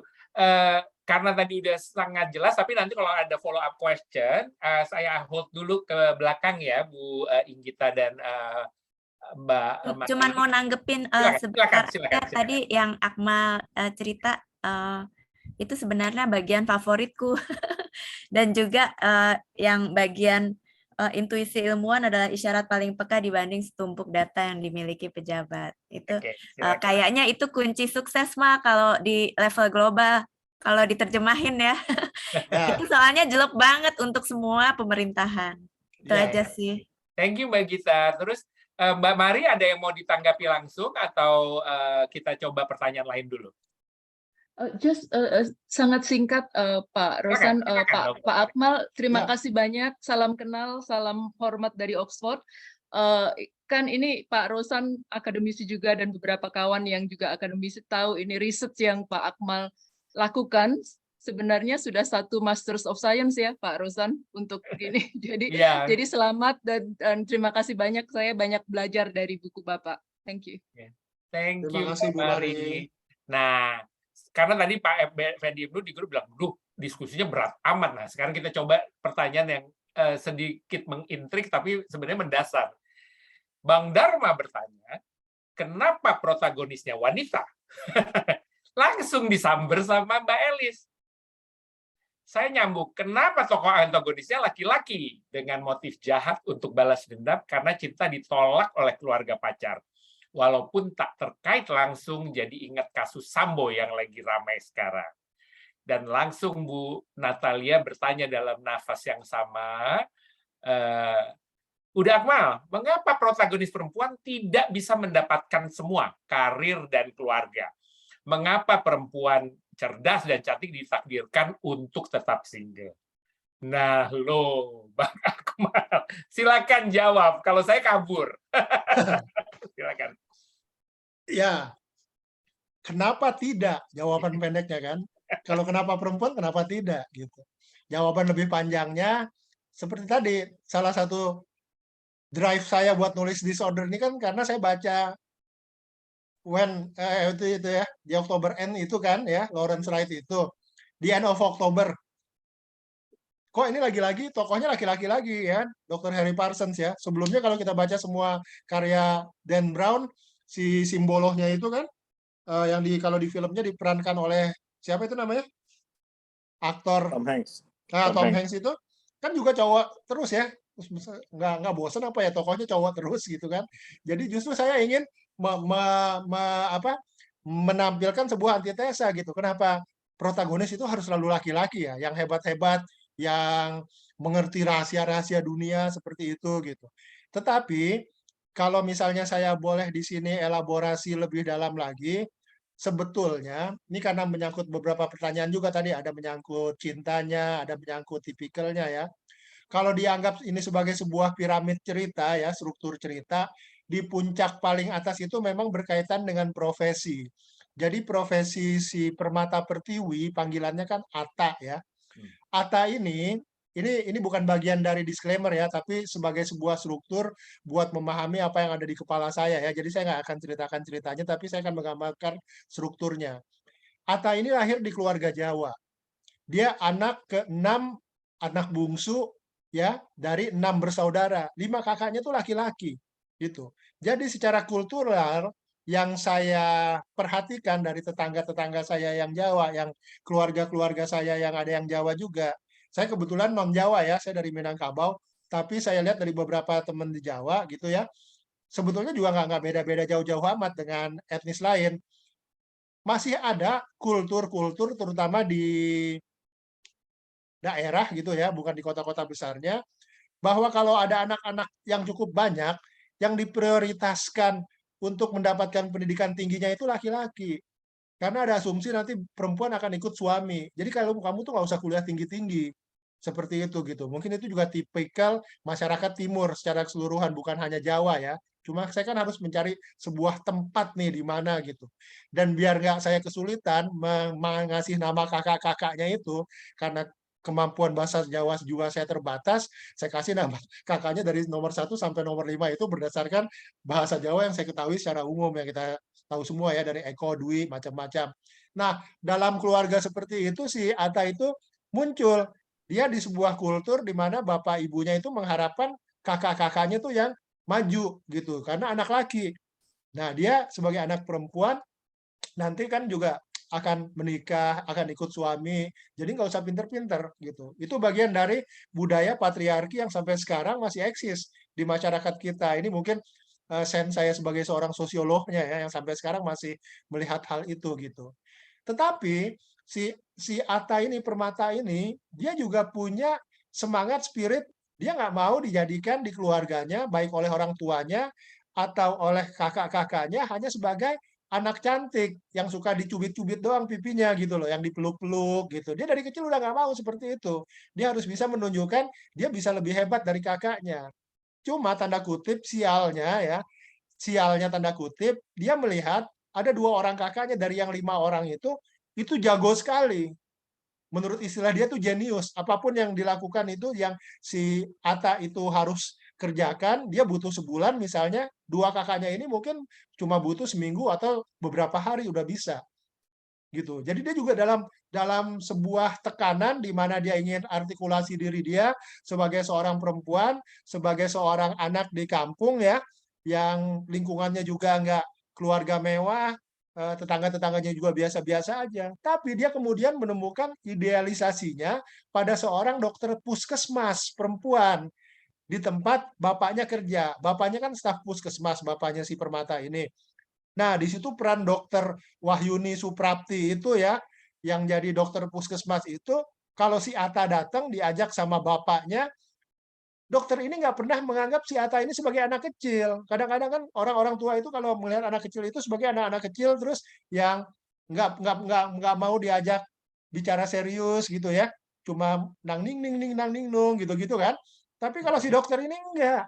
Dia ngajak si Atta diskusi, ngobrol sesuai dengan kemampuan Atta, terus memperkenankan alat-alat kedokterannya itu dipegang-pegang Atta sambil dijelaskan ini fungsinya buat ini, buat ini. Jadi singkat cerita itu jadi motivasi yang membuat si Atta, oh saya satu waktu nanti saya harus menjadi seperti si dokter Wahyuni ini gitu. Long story short, kemudian ketika dia setelah lulus SMA diterima di FKUI kan di Jakarta. Sebelum kuliah dia SMA di Jakarta. Karena kakaknya yang paling tua itu sudah bisa membiayai adik-adiknya. Dia ikut dengan kakaknya yang di Jakarta Barat gitu. Nah, di sini saya mulai memasukkan elemen-elemen romance supaya kontennya itu juga bisa diikuti oleh mereka yang nggak melulu hanya suka konten-konten sains ya. Tapi ini juga dialami menurut saya nih, mohon maaf kalau saya keliru. Bagi kebanyakan kita, salah satu periode yang berkesan itu kan memang SMA. Ya, kebanyakan orang menemukan quote-unquote kerasnya, cinta sejatinya, cinta pertamanya ya, di SMA, mulai pacaran-pacarannya itu di situ gitu. Nah, di sini si Atta ini ketemu nih dengan cintanya si Alex ini kan, pada waktu itu gitu. Dan dia ngeliat Alex ini bukan karena si Alex ganteng, bukan karena si Alex itu orang kaya yang selalu datang dengan mobil, seperti halnya tipe-tipe sinetron sekarang kalau di Indonesia ya. Tapi karena si Alex ini selalu lebih pintar dari dia. Selalu juara umumnya tuh Alex gitu. Atta tuh nggak pernah bisa mengalahkan gitu. Jadi buat Atta ini antara sisi kompetisi tapi membuat dia kekaguman. Itu kemudian yang membekas banget dalam hati dia, sehingga begitu mereka bisa jadian, udah jadian nih dengan segala macam latar belakang yang beda, etnis beda, agama beda, keyakinan beda, muncul kan konflik pertama, kakaknya nggak setuju. Tapi kakaknya nggak setuju dengan cara bilang, tak, kamu fokus dulu kuliah jadi dokter. Kalau kamu udah fokus jadi dokter, nanti cowok yang datang ke kamu. Kamu nggak usah repot-repot gitu. Itu cara kakaknya memisahkan dia. Tapi jauh di dalam hatinya dia, si Atta ini punya sebuah karakter ya. Kalau kita pakai teori karakter itu, dia seorang yang melankolis gitu. Jadi orang melankolis ini kan memang tipikal periset ya. Apa-apa dipikirkan banget gitu. Kalau dia sudah kena pada satu target, dia ini udah kayak misil, udah kayak peluru kendali. Dia udah punya target, dikejar terus targetnya itu. Tapi pada saat itu, dia berhadapan dengan sebuah realitas hidupnya tergantung oleh kakaknya. Jadi dia nggak bisa ngapa-ngapain lagi, Bang Idan, di situ kan. Jadi itu perkembangan selanjutnya menyebabkan akhirnya dia nggak pernah bisa melupakan si Alex ini nih. Meskipun kemudian dia lanjut ke Lyon ya, ke Prancis, S2, S3 gitu. Banyak juga yang suka sama dia, bukannya nggak ada gitu. Tapi dia nggak pernah nggak bisa melupakan karena tipikal yang laki-laki yang dia suka itu si Alex itu bukan karena Alex ini ganteng seperti model, seperti aktor, bukan kaya karena sultan-sultan sekarang, tapi karena Alex ini selalu lebih pintar dari dia gitu. Nah itu buat si Atta ini jadi challenge. Tapi di sisi lain balik lagi elemen budayanya. Si Atta ini juga berhadapan dengan ibunya. Seorang perempuan Jawa yang tingkat pendidikannya tidak setinggi Atta, yang tiap ketemu, tiap telepon cuma nanya, "Nduk, kamu kapan kawin?" Ya, kamu udah mencapai tingkat pendidikan tertinggi. Ya, udah jadi dokter, udah pernah tinggal di Prancis, udah punya apartemen sendiri sekarang, pekerjaan udah mapan.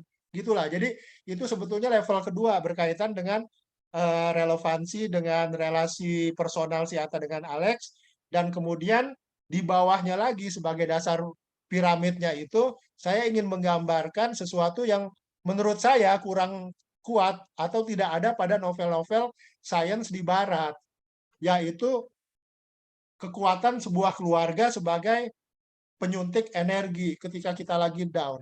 Kalau teman-teman yang udah baca Disorder ini, pasti akan bisa menemukan bagian di mana pada saat Atta benar-benar down, ya, sebagai seorang yang berasal dari keluarga besar, itu kan dia teleponin kakaknya satu persatu kan. Dia bukan cuma pengen tahu kakaknya seperti apa, tapi dia juga mencari comfort di situ, mencari dukungan dari kakak-kakaknya di situ. Nah, ini buat saya berdasarkan sebuah pepatah yang konon pepatah dari bahasa Burma nih Bang Idan. Saya nggak tahu juga ya, benar atau enggaknya. Tapi kalau diterjemahkan ke dalam bahasa Inggris, terjemahannya kira-kira begini, pepatah Burma itu. In the time of test, family is best. Jadi pada saat-saat sulit itu tetap aja akhirnya yang akan bisa ngerti kita itu keluarga, bukan orang lain. Gitu. Nah, karena saya memilih untuk juga melihat dari sisi itu, ada tarik-menarik antara seorang Atta yang cerdas, yang independen, dia punya brain and beauty-nya ya, goes together, kan digambarkan di depan dia juga nggak jelek-jelek amat, cantik bahkan. Tapi juga Atta bukan seorang yang perfect segala-galanya, dia punya nyali, punya keberanian, enggak. Untuk hal-hal yang bersifat ketika dia harus investigasi, dia mengandalkan temennya si Valeri itu kan, yang reporter TV gitu. Karena kalau semua diborong Atta, dia jadi seorang superhero, buat saya malah nggak meyakinkan. Jadi dia biar fokus sebagai seorang epidemiolog, dia punya intuisi, begitu dia turun ke lapangan, ke Kabupaten Belu, ke dekat Altambua, dia melihat, there must be something wrong nih. Begitu dia lihat ada peternak babi yang meninggal dengan cara yang tidak wajar. Gitu. Tapi buat urusan-urusan lain yang sifatnya, kalau istilah sekarangnya apa itu, doxing ya, mencari latar belakang, bukan searching yang legal ya, yang doxingnya itu ya itu urusan-urusan teman-temannya yang lain kan, termasuk si Alex yang jago IT gitu, yang bisa tahu apa yang sebetulnya terjadi yang tidak dimunculkan di permukaan. Oke, thank you, Akmal. Kelihatan sekali kemampuan storytelling Bang Akmal, baik lisan maupun tulisan juga kelihatan lancar, sangat menarik. No wonder ya, banyak sekali aspek-aspek yang tercakup di situ. Nah, karena kita juga pengen ngedapetin insight dan pengen coba belajar dari Bapak, ada beberapa pertanyaan yang kelihatan simpel tapi mendasar. Di sini dikatakan oleh Bu Santi, yang paling sulit Akmal tulis di novel ini pada bagian apa? Saya kombinasikan dengan ada review-review dari luar yang Bang Akmal kirim. Ada satu hal yang juga menjadi kekuatan Bang Akmal tuh katanya adalah pada saat menuliskan tentang makanan, kopi itu kita bacanya aja sampai ngerasain nikmatnya itu makanan gitu. Tapi ada juga yang mengatakan kenapa sih mesti ada hubungan seks di situ, kan terasa tempelan gitu ya. Nah, saya mau kalau nggak salah di Vidif yang nulis itu ya, bahwa apakah perlu ada hubungan ini, apakah itu adalah bumbu yang kita harus belajar untuk kita ini kan karena pembaca menginginkan. Nah, dikombinasi dengan pertanyaan Bu Santi adalah gimana sih sulitnya membaca itu, menulis itu, apa yang paling sulit dari yang Bang Akmal lakukan sebagai insight yang kita pengen dapat, terus mengapa karakter dan bagian tersebut sulit biasanya. Nah, saya akan coba kombinasikan dengan pertanyaan hal-hal, jadi tunggu, pamit, oke. Adalah dalam menulis ini juga sudut pandangnya mungkin pertanyaan saya rubah dikit dari Bu Muti, ada kemungkinan nggak ini diangkat di film? Terus apakah ini cara menulis yang gimana yang membuat film tulisan itu filmable gitu ya? Karena Bang Akmal juga banyak menulis buku-buku yang akhirnya jadi senario film. Jadi sekarang ini tentang insight kemampuan Bang Akmal menulis dengan experience yang Bang Akmal dapat sebagai penulis yang sangat produktif. Silakan. Ya, mungkin saya balik dulu ya dari yang paling terakhir dulu ya. Jadi kalau misalnya mau diangkat jadi film, tentu saja semua cerita secara teoritis bisa dijadikan film ya. Tetapi ini kan tergantung visi si sutradara ya. Sutradara itu kan sama seperti pembaca lainnya. Cuma perbedaannya, persamaannya dulu ya. Sutradara itu dengan pembaca lainnya yang bukan sutradara, dia sama-sama menafsirkan cerita itu gitu. Tapi sutradara dia punya kemampuan untuk memvisualkan berdasarkan tafsiran dia. Jadi ketika Bang Idan baca tentang Bang Idan nih misalnya ya, tentang si Permata Pertiwi seperti apa sosok fisiknya aja lah. Begitu nanti difilmkan oleh seorang sutradara A, kadang-kadang itu kan nggak sesuai dengan bayangan kita sebagai pembaca gitu. Nah, karena si sutradara itu dia sebagai pembaca punya tafsiran sendiri ya. Itu mulai dari yang paling simpel tuh, yang fisik. Belum lagi nanti pengertian-pengertian yang lebih fundamental lagi, termasuk dialog-dialog ya. Karena bagaimanapun juga, kecuali kalau dibuat seri seperti Bolivar ya, yang sampai berapa tuh 60 seri ya kalau di Netflix ya tentang Simon Bolivar. Kalau untuk satu film yang 2,5 jam maksimal 3 jam, tentu saja novel setebal 500 halaman ini pasti nanti akan banyak disesuaikan ya, mulai dari settingnya, dialognya, karakternya pasti akan ada editing dari cerita dulu kan. Nah, seperti apa muncul versi akhirnya nanti tergantung visi si sutradaranya juga gitu. Tapi kalau saya misalnya ada kesempatan nanti ada sebuah PH yang mau memfilmkan ya, mudah-mudahan ini Bang Idan bisa ikut nih gitu. Kalau saya justru ingin melihat bagaimana orang lain mengeksekusi cerita ini. Jadi mungkin saya malah nggak ikut di kreatifnya lagi. Biarkan aja yang nulis skenarionya penulis skenario lain yang lebih punya jam terbang lebih tinggi dari saya gitu. Saya nulis ceritanya aja. Mungkin di situ saya di produksi film itu ya menempati pos lain yang tidak berkaitan dengan kreativitas gitu ya. Karena saya juga bukan seperti orang-orang Stephen King ya. Kalau Stephen King pasti dia sendiri semua gitu. Karena orang-orang nggak sanggup nih menerjemahkan karya dia berdasarkan ini mereka sendiri. Stephen King-nya harus ada di situ terus gitu. Nah kalau karya saya sih nggak sejelimet itu ya. Nggak sejelimet itu meskipun detailnya cukup banyak. Terus tadi apalagi ya Bang Idannya banyak banget tadi. Ya, jadi pertanyaan berikutnya tuh pada saat jadi menulis, ini kan mulai ke teknis ya Pak, insight yang didapat tadi. Bagian mana sih yang paling sulit gitu ya? Walau tadi dikatakan dulu ada komen-komen kan Bang Akmal dengan buku Disorder karena buku laris dan juga buku yang menang, tentunya banyak sekali orang yang membahas gitu ya. Tapi kalau dari sudut pandangnya Bang Akmal, yang paling susah tuh nulis yang sebagian mana dan kenapa itu susah kata Bu Santi pertanyaannya? Yang bagian Disorder ini ya. Jadi yang memang paling susah itu sebetulnya ada beberapa hal ya. Cuma yang paling susah itu yang saya sering diskusi tradisi Hari Orang Miskin di Gereja Katolik. Jadi saya banyak nanya ke Kak Hermin Kleden ya, jurnalis senior ya, mungkin juga di sini teman-teman banyak yang kenal. Dan kebetulan editor saya Mbak Dewi Berta di Bentang itu dia juga Katolik gitu. Jadi saya itu sangat takut kalau udah masuk yang wilayah bukan saya, ada 1-2 kata yang salah bisa menyebabkan pengertian yang keliru gitu. Nah, meskipun kalau secara teknis saya bisa riset berdasarkan data yang sekunder ya, tapi saya tanya terus tuh, ini bener nggak gitu. Jadi setelah terutama dari Kak Hermin ya, karena saya kenal sejak saya masih di Tempo dengan dia juga pernah jadi atasan saya langsung ya. Kita di Des Luar Negeri, dia repel saya di bawahnya dia, saya tahu sehari-hari saya bisa langsung tanya dia, Kak ini gimana Kak? Karena beliau kan juga punya seorang kakak yang Romo di Vatikan ya. Jadi saya bagian yang buat saya rada ngeri itu di situ gitu. Karena saya banyak banget di depan-depan itu kan cerita tentang Vatikan kan, tradisi-tradisinya, bagaimana sebutan-sebutannya, panggilan-panggilannya di situ gitu. Yang kedua, karena tokohnya salah satunya tokoh si Profesor Tobias Sosye ini, gurunya si Permata Pertiwi, itu orang Yahudi, Jews ya, dari Lyon.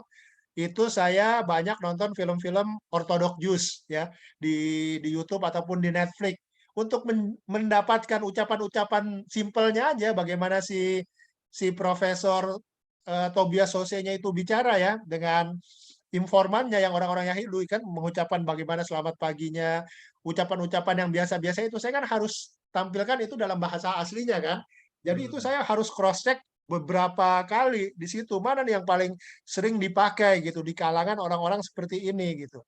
Karena kan bahasa-bahasa apapun jenisnya kita juga tahu bahasa itu ada selalu yang formal yang digunakan di buku-buku, yang digunakan di koran-koran media, tapi ada bahasa yang kolokial kan, yang sehari-hari yang kadang-kadang tuh beda banget dengan di buku gitu, bahasa percakapan di situ gitu. Nah, saya ingin mendapatkan itu. Beberapa ide itu saya dapatkan dari film-film tentang kaum Jewish Orthodox ya.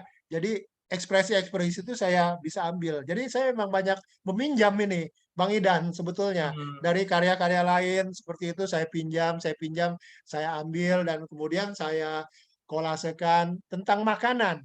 Ini memang sejak awal saya suka banget ya. Dari sejak karya pertama saya Imperia tahun 2005 waktu baru pertama kali muncul.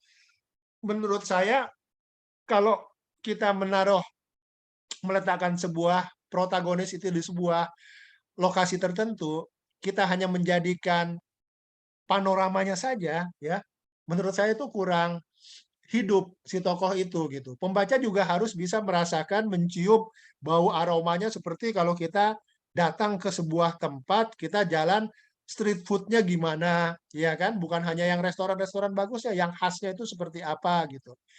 Nah, ditambah juga buat saya sendiri, Bang Idan, nggak tahu nih, apakah saya sama dengan kebanyakan kawan-kawan di sini. Kebetulan mazhab saya ini, Bang Idan, buat makanan cuma 2. Tahu nggak, Bang? Apa? Enak atau enak banget? Enak dan enak sekali. Enak dan enak sekali gitu. Oke. Nah, jadi kopi pun begitu. Teman-teman yang suka kopi, beberapa teman yang baca Disorder ya, dan dia coffee lover, mereka kan kaget. Kok gue baru nemuin ya ada novel Indonesia, lo bicara tentang kopi Ijen Rawung, ya kan? Kopi tentang apa namanya Rangsang Meranti, ya, kopi yang dari Riau itu yang tadinya Arabica, tapi sekarang masuknya Liberica. Saya masukin dikit-dikit aja, nggak harus mengulas seperti seorang pengamat kopi. Tapi kalau ketemu pembaca yang memang coffee lover beneran, mereka tuh di situ merasa, ih, kalau sampai tahu sampai sebegini, bahkan kopi Rarobang, Maluku, komposisinya apa saja, atau waktu bagaimana si Atta pertama kali dia ke Kupang kan, makanan-makanan Kupang yang khas ya. Pada waktu sekarang mungkin banyak teman-teman sudah biasa ya di kota-kota besar. CI itu tahu semua sekarang gitu kan, sebagian besar tahu. Tapi pada waktu itu kan nggak banyak yang tahu ya. CI itu luat segala macam jagungnya, kecuali yang udah pernah ke sana ya, atau memang punya kaitan budaya dengan makanan-makanan itu. Jadi saya ingin menghadirkan sebuah tempat bukan hanya landmark, bukan hanya panorama, Bang Idan, tapi juga dari kuliner. Karena menurut saya kuliner itu salah satu pilar peradaban juga, identitas sebuah masyarakat ya, sebuah etnis, sebuah suku gitu. Jadi mudah-mudahan dengan dia masuk seperti itu, apa namanya, dia bisa menjadikan itu kadang-kadang jadi panduan dia untuk novel saya yang lain ya di luar Disorder. Ada namanya Trilogi Imperia. Di buku ketiganya itu Coda Imperia, saya menulis ada sebuah kios sangat kecil di jalan kecil di Athena di Yunani gitu, yang sangat terkenal pada waktu saya tulis tuh. Rupanya 2 tahun lalu sebelum pandemi ada kawan SMA saya ke sana, tiba-tiba dia kontak saya, Mal, gue lagi di tempat ini yang lo tulis di novel lo, tapi udah tutup. Iya kan, saya sampai kaget gitu. Itu udah berlangsung beberapa tahun. Rupanya buat dia itu jadi salah satu yang patokan. Dia pernah baca ada sebuah tempat, kalau versi kita ya Jawanya angkringan gitu ya, bukan sebuah kafe yang mahal, sebuah angkringan di Athena yang menarik. Bener Mal, ada Mal, di foto sama dia tempatnya ada, cuman udah tutup. Nah, ternyata bisa bermanfaat seperti itu gitu. Jadi untuk tempat-tempat itu teman-teman kuliner ya, khususnya kuliner, memang meskipun novel ini fiksi, tapi buat kulinernya semua nggak ada yang fiksi ya. Semua novel-novel saya itu kulinernya nggak ada yang fiksi gitu. Itu semua hasil riset saya, pengalaman saya, dan sebagai salah satu tanda kecintaan saya pada kuliner ya, saya masukkan semua di situ. Tentang DP ya, nggak tahu Teh DP ada nggak di sini nih. Ini juga seorang reviewer yang luar biasa, Teh DP ini, dia nulisnya panjang. Kenapa sih harus ada seks ya di adegan itu ya? Kenapa kalau dihilangin berpengaruh nggak terhadap cerita? Saya punya istilah dulu ya, dapat dari komunitas film.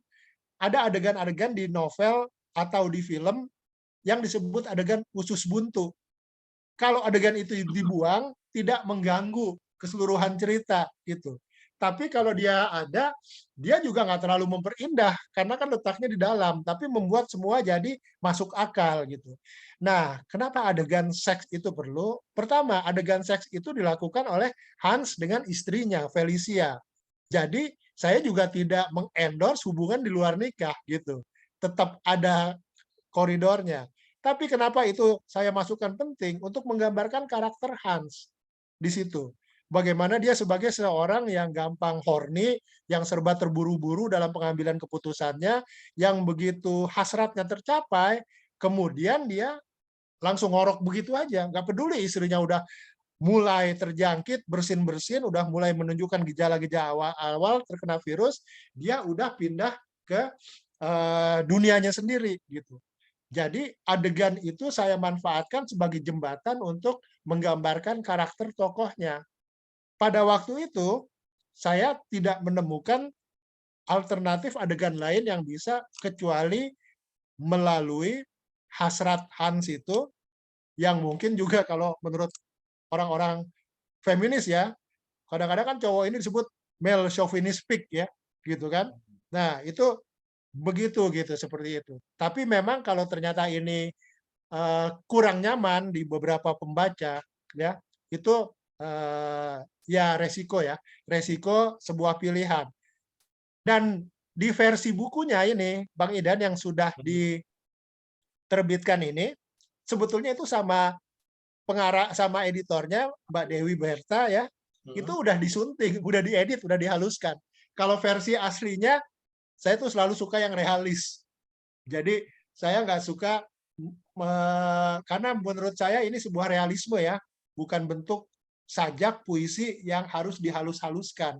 Beda. Kalau saya nulis kisah-kisah lain, misalnya Sabai Sunwo ya, atau Dilarang Bercanda dengan Kenangan, novel saya yang lain, dari awal itu memang niatnya udah sesuatu yang romantis, sesuatu yang subtil, sesuatu yang itu. Kalau ini kan enggak, ini harus to the point.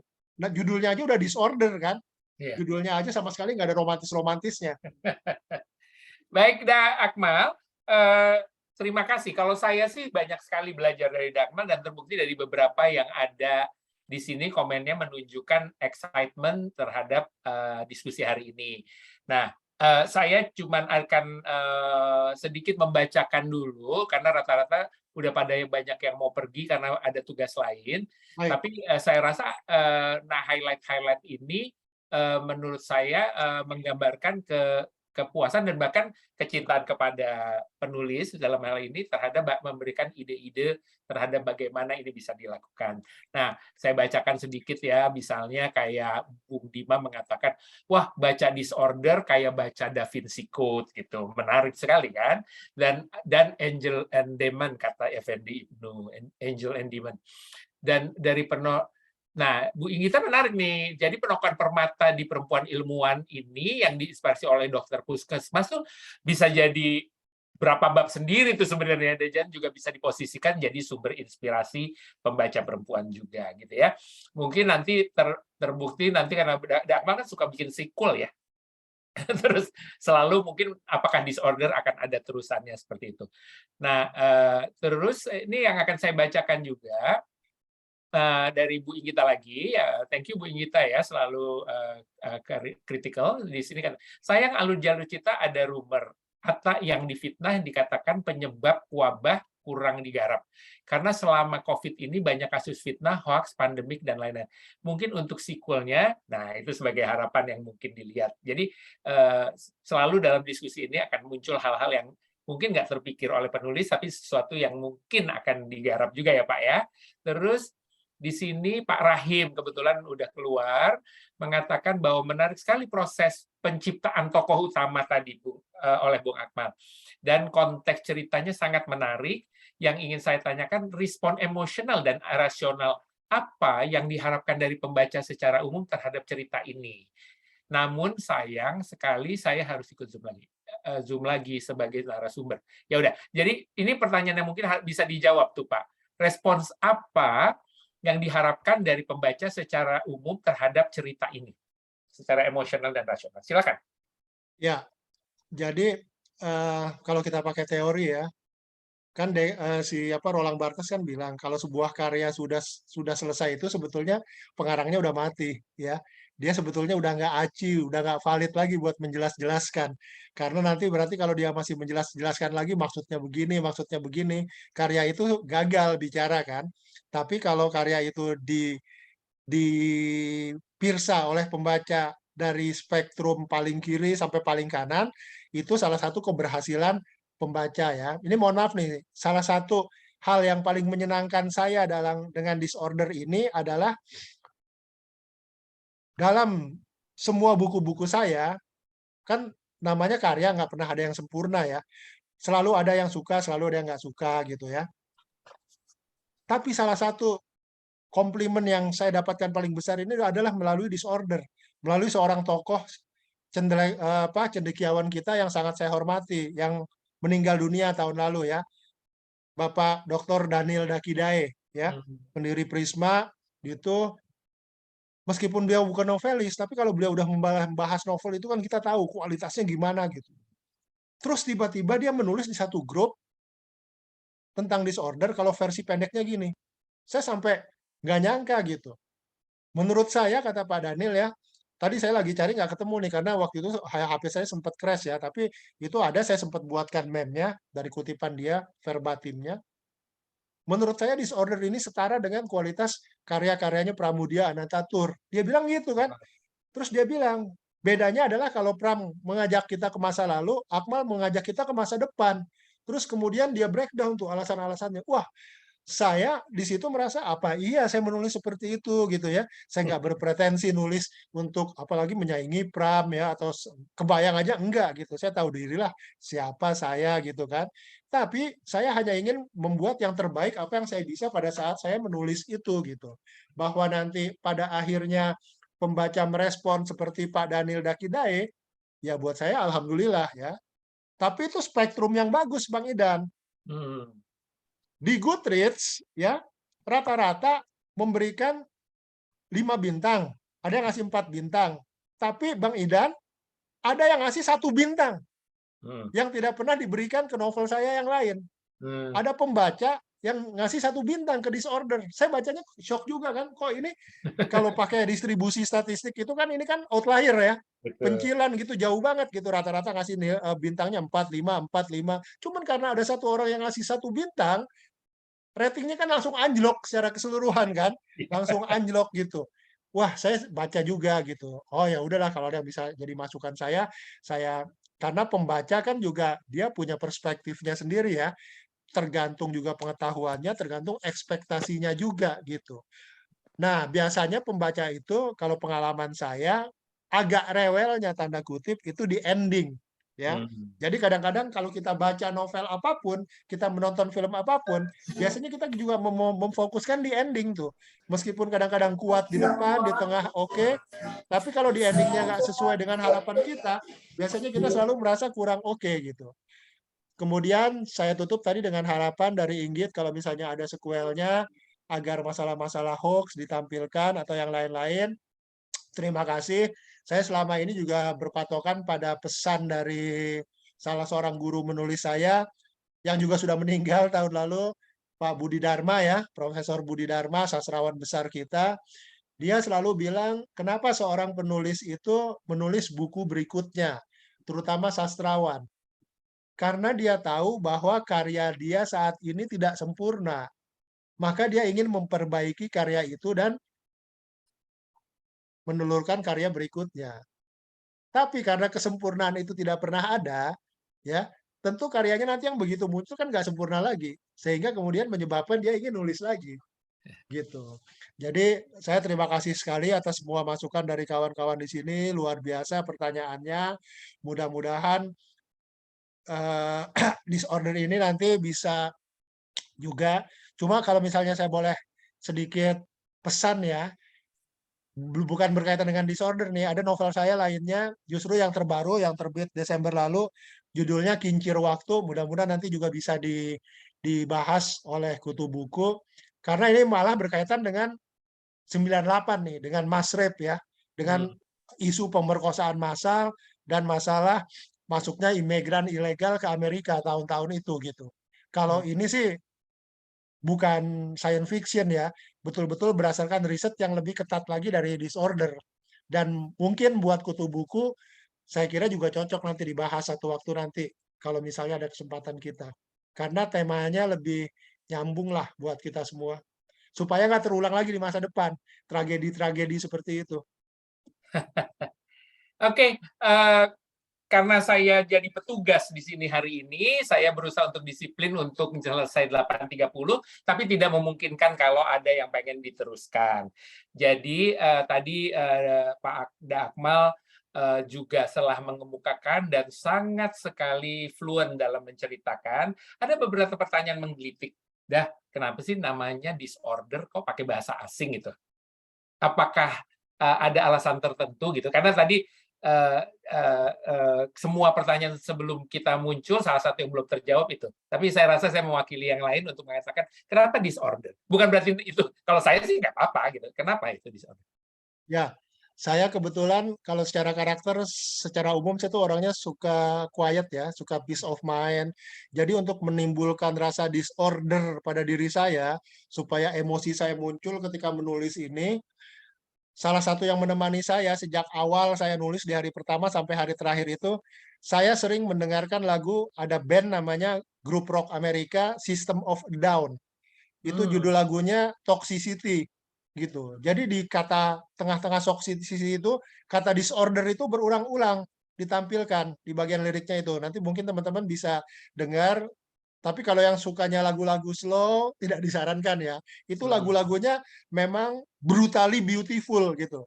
Secara kompositoris, buat saya sih asik, tiba-tiba dinamikanya dari depannya ballad, terus tiba-tiba langsung hancur-hancuran gitu. Tapi kata-katanya di tengah-tengahnya itu banyak disorder diulang-ulang gitu. Dan saya suka sekali lagu ini. Mungkin salah satu top 10 ya, lagu yang paling saya sukai sepanjang masa untuk menggambarkan sebuah suasana. Jadi ketika kemudian saya udah terakhir, ini disorder ini judulnya muncul belakangan nih. Dari awal saya nggak tahu judulnya apa gitu ya. Cuma judulnya itu saya cuma dulu mau ngelawan di End of October-nya si Lawrence Wright aja nih awalnya kan. Kok kayaknya kalau saya ngasih judul-judul yang sifatnya puitik gitu malah nggak cocok ya buat novel ini. Nah, ketemu di situ disorder. Tadinya nih versi awalnya saya tampilkan cuplikan syair itu di halaman depan. Sebelum masuk cerita gitu. Supaya pembaca relate dari mana kata disorder itu muncul.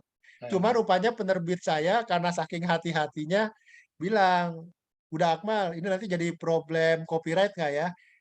Cuplikan syair lagu terkenal ditampilkan tanpa kita ngurus hak cipta segala macam. Terus saya bilang, ya udahlah kalau misalnya penerbit nggak mau menampilkan itu ya. Bahkan ada lagu Guns N' Roses waktu di awal itu ya, November Rain, waktu pesawatnya take off, karena ini kan syairnya tuh diterjemahkan ke dalam bahasa Indonesia gitu. Buat saya sih jadi nggak dapet ya feel-nya ya. Karena kalau kita biasa mendengarkan satu lagu dalam satu bahasa tertentu, kalau diterjemahkan ke dalam bahasa Indonesia, artinya sama. Tapi feel-nya kan jadi berubah ya. Tapi di satu pihak saya juga tahu kadang-kadang penerbit kan juga harus antisipasi kemungkinan masalah-masalah ini ya. Saya berpikir positif aja nih, mudah-mudahan nanti kalau memang ternyata penerbit benar ya, bahwa nanti novel ini diterjemahkan ke dalam bahasa Inggris, kemudian banyak pembacanya, hal seperti itu, cuplikan-cuplikan lagu itu jadi tidak mendatangkan masalah gitu kan, ketimbang ditampilkan apa adanya gitu. Thank you banget ya. Jadi salah satu yang saya juga baca dari buku Akmal yang terinspirasi lagu Teoriate ya. Iya, Teoriate.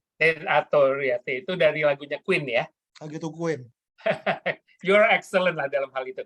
Dan dalam konteks ini juga saya juga tertarik dengan sedikit puisi dari Gunawan Muhammad ya, itu yang menutup chapter 51 itu. Untuk setangkai hati yang selalu merawat ketulusan cinta sejati. That is how dibaca deh di halaman 44 yang masih punya bukunya. Bang Idan dong yang baca sebagai penutup. Oke. Saya nggak biasa baca. Apakah yang paling bisa siapa? Ada ini. Tapi intisarinya adalah sebelum saya bacain gitu ya. Terima kasih kesempatannya dengan Da Akmal. Nanti tapi yang terpenting juga kita turut mendoakan ya bahwa pandemi ini memang ini kebetulan saya dari tadi di depan mata saya ini ada sepupu saya, tapi lagi begitu, Sony Drestiana yang ibundanya juga meninggal gara-gara pandemi, yaitu budayawan besar Sumatera Barat, yaitu Bu Sofiani Yusuf Rahman yang kalau semua kawinan itu pencipta tarinya itu adalah Ibu Sofiani Yusuf Rahman. Iya, betul. Nah, itu ada Unisoni tuh. Katanya dibilang saya adalah fans besar dari Akmal. Oh, terbalik, saya fansnya Unisoni. Kan kalau nggak salah dulu pernah mau ngajak saya ke Singapura deh. Tahun acara apa gitu ya. Merantau. Betul. Unisoni kan. Jadi kutu buku ini sangat banyak, selain melakukan sesuatu yang mulia untuk menghargai karya anak bangsa, tapi juga memberikan connection sehingga kita tahu bahwa kita semua adalah orang-orang yang ingin selalu belajar dan mengisi diri. Sebelum saya sampaikan kepada Lili sebagai penutup ya, saya menyampaikan terima kasih atas kesempatan belajar dari Da Akmal dan dari semuanya.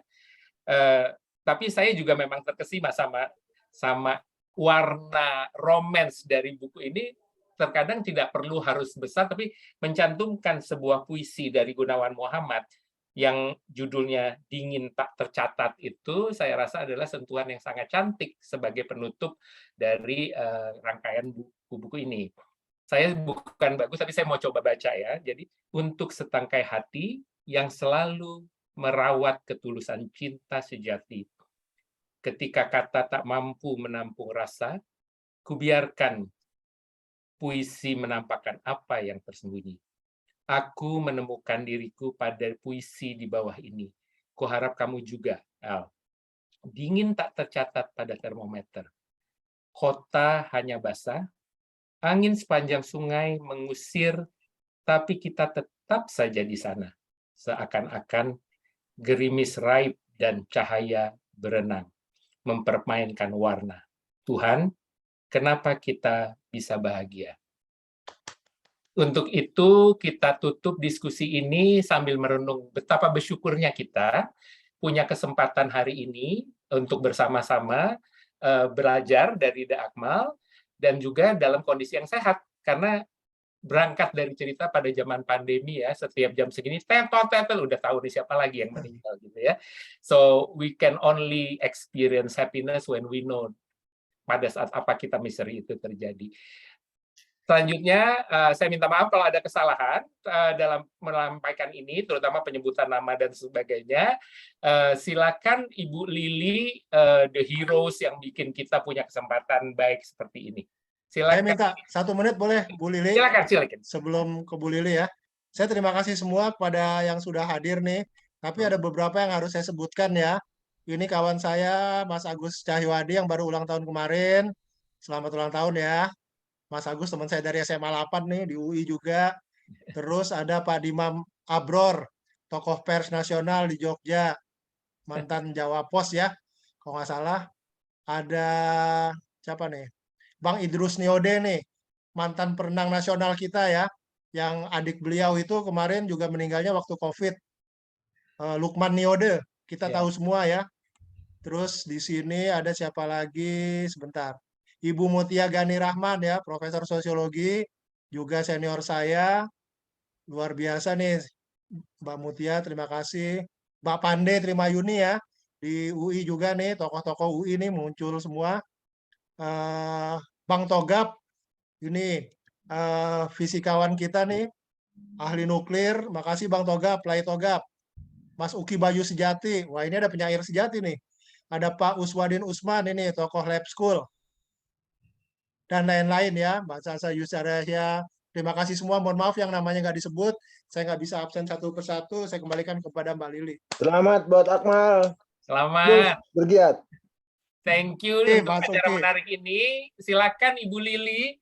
Dan tapi kalau memang masih ada waktu, ada yang masih mau stay, tapi silakan Ibu Lili mulai. Silakan. Terima kasih atas kedatangannya Bang Akmal dan terima kasih atas moderasinya dari Bang Idan, Rozan Anwar. Saya tuh sangat ingin untuk teman-teman yang pertama kali datang ke sini untuk datang lagi bulan depan. Jadi kan udah ada email saya. Kalau berminat silakan kontak saya. Dan bulan depan insya Allah akan ada Profesor Faruk dari Guru Besar Ilmu Budaya di UGM untuk membahas bukunya Umar Khayyam yang Kunang-Kunang di Manhattan. Mudah-mudahan itu bulan depan bukunya. Untuk terakhir kalinya, bisakah kita berfoto berbareng dengan bukunya? Coba kita lihat. Siapa yang bisa foto? Kayaknya Inggita ya biasanya ya bisa foto. Silakan dibuka layarnya. Kalau mau difoto bareng-bareng akan senang sekali. Kalau yang bacanya berdasarkan online mungkin nggak ada bukunya, tapi dada-dada aja.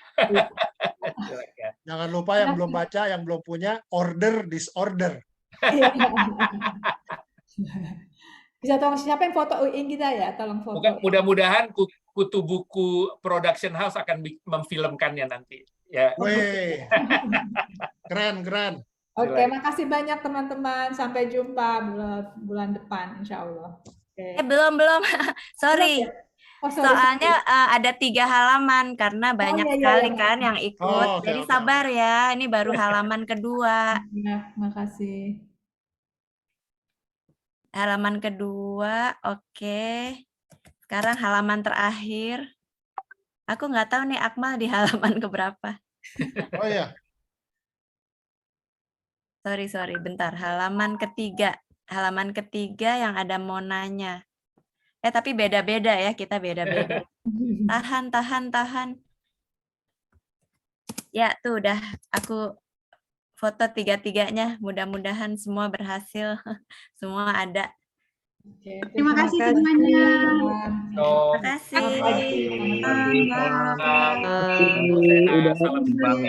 Makasih semuanya ya. Menyenangkan. Mbak Lili. Bye-bye, makasih. Ini Halida sukses buat besok ya. Makasih semuanya. Terima kasih, mohon izin. Toga. Iya, aku order buku aku. Bang Idrus. Salam sehat semuanya kita. Akmal, kalau aku bikin trip Freemason, kamu mau ikut nggak?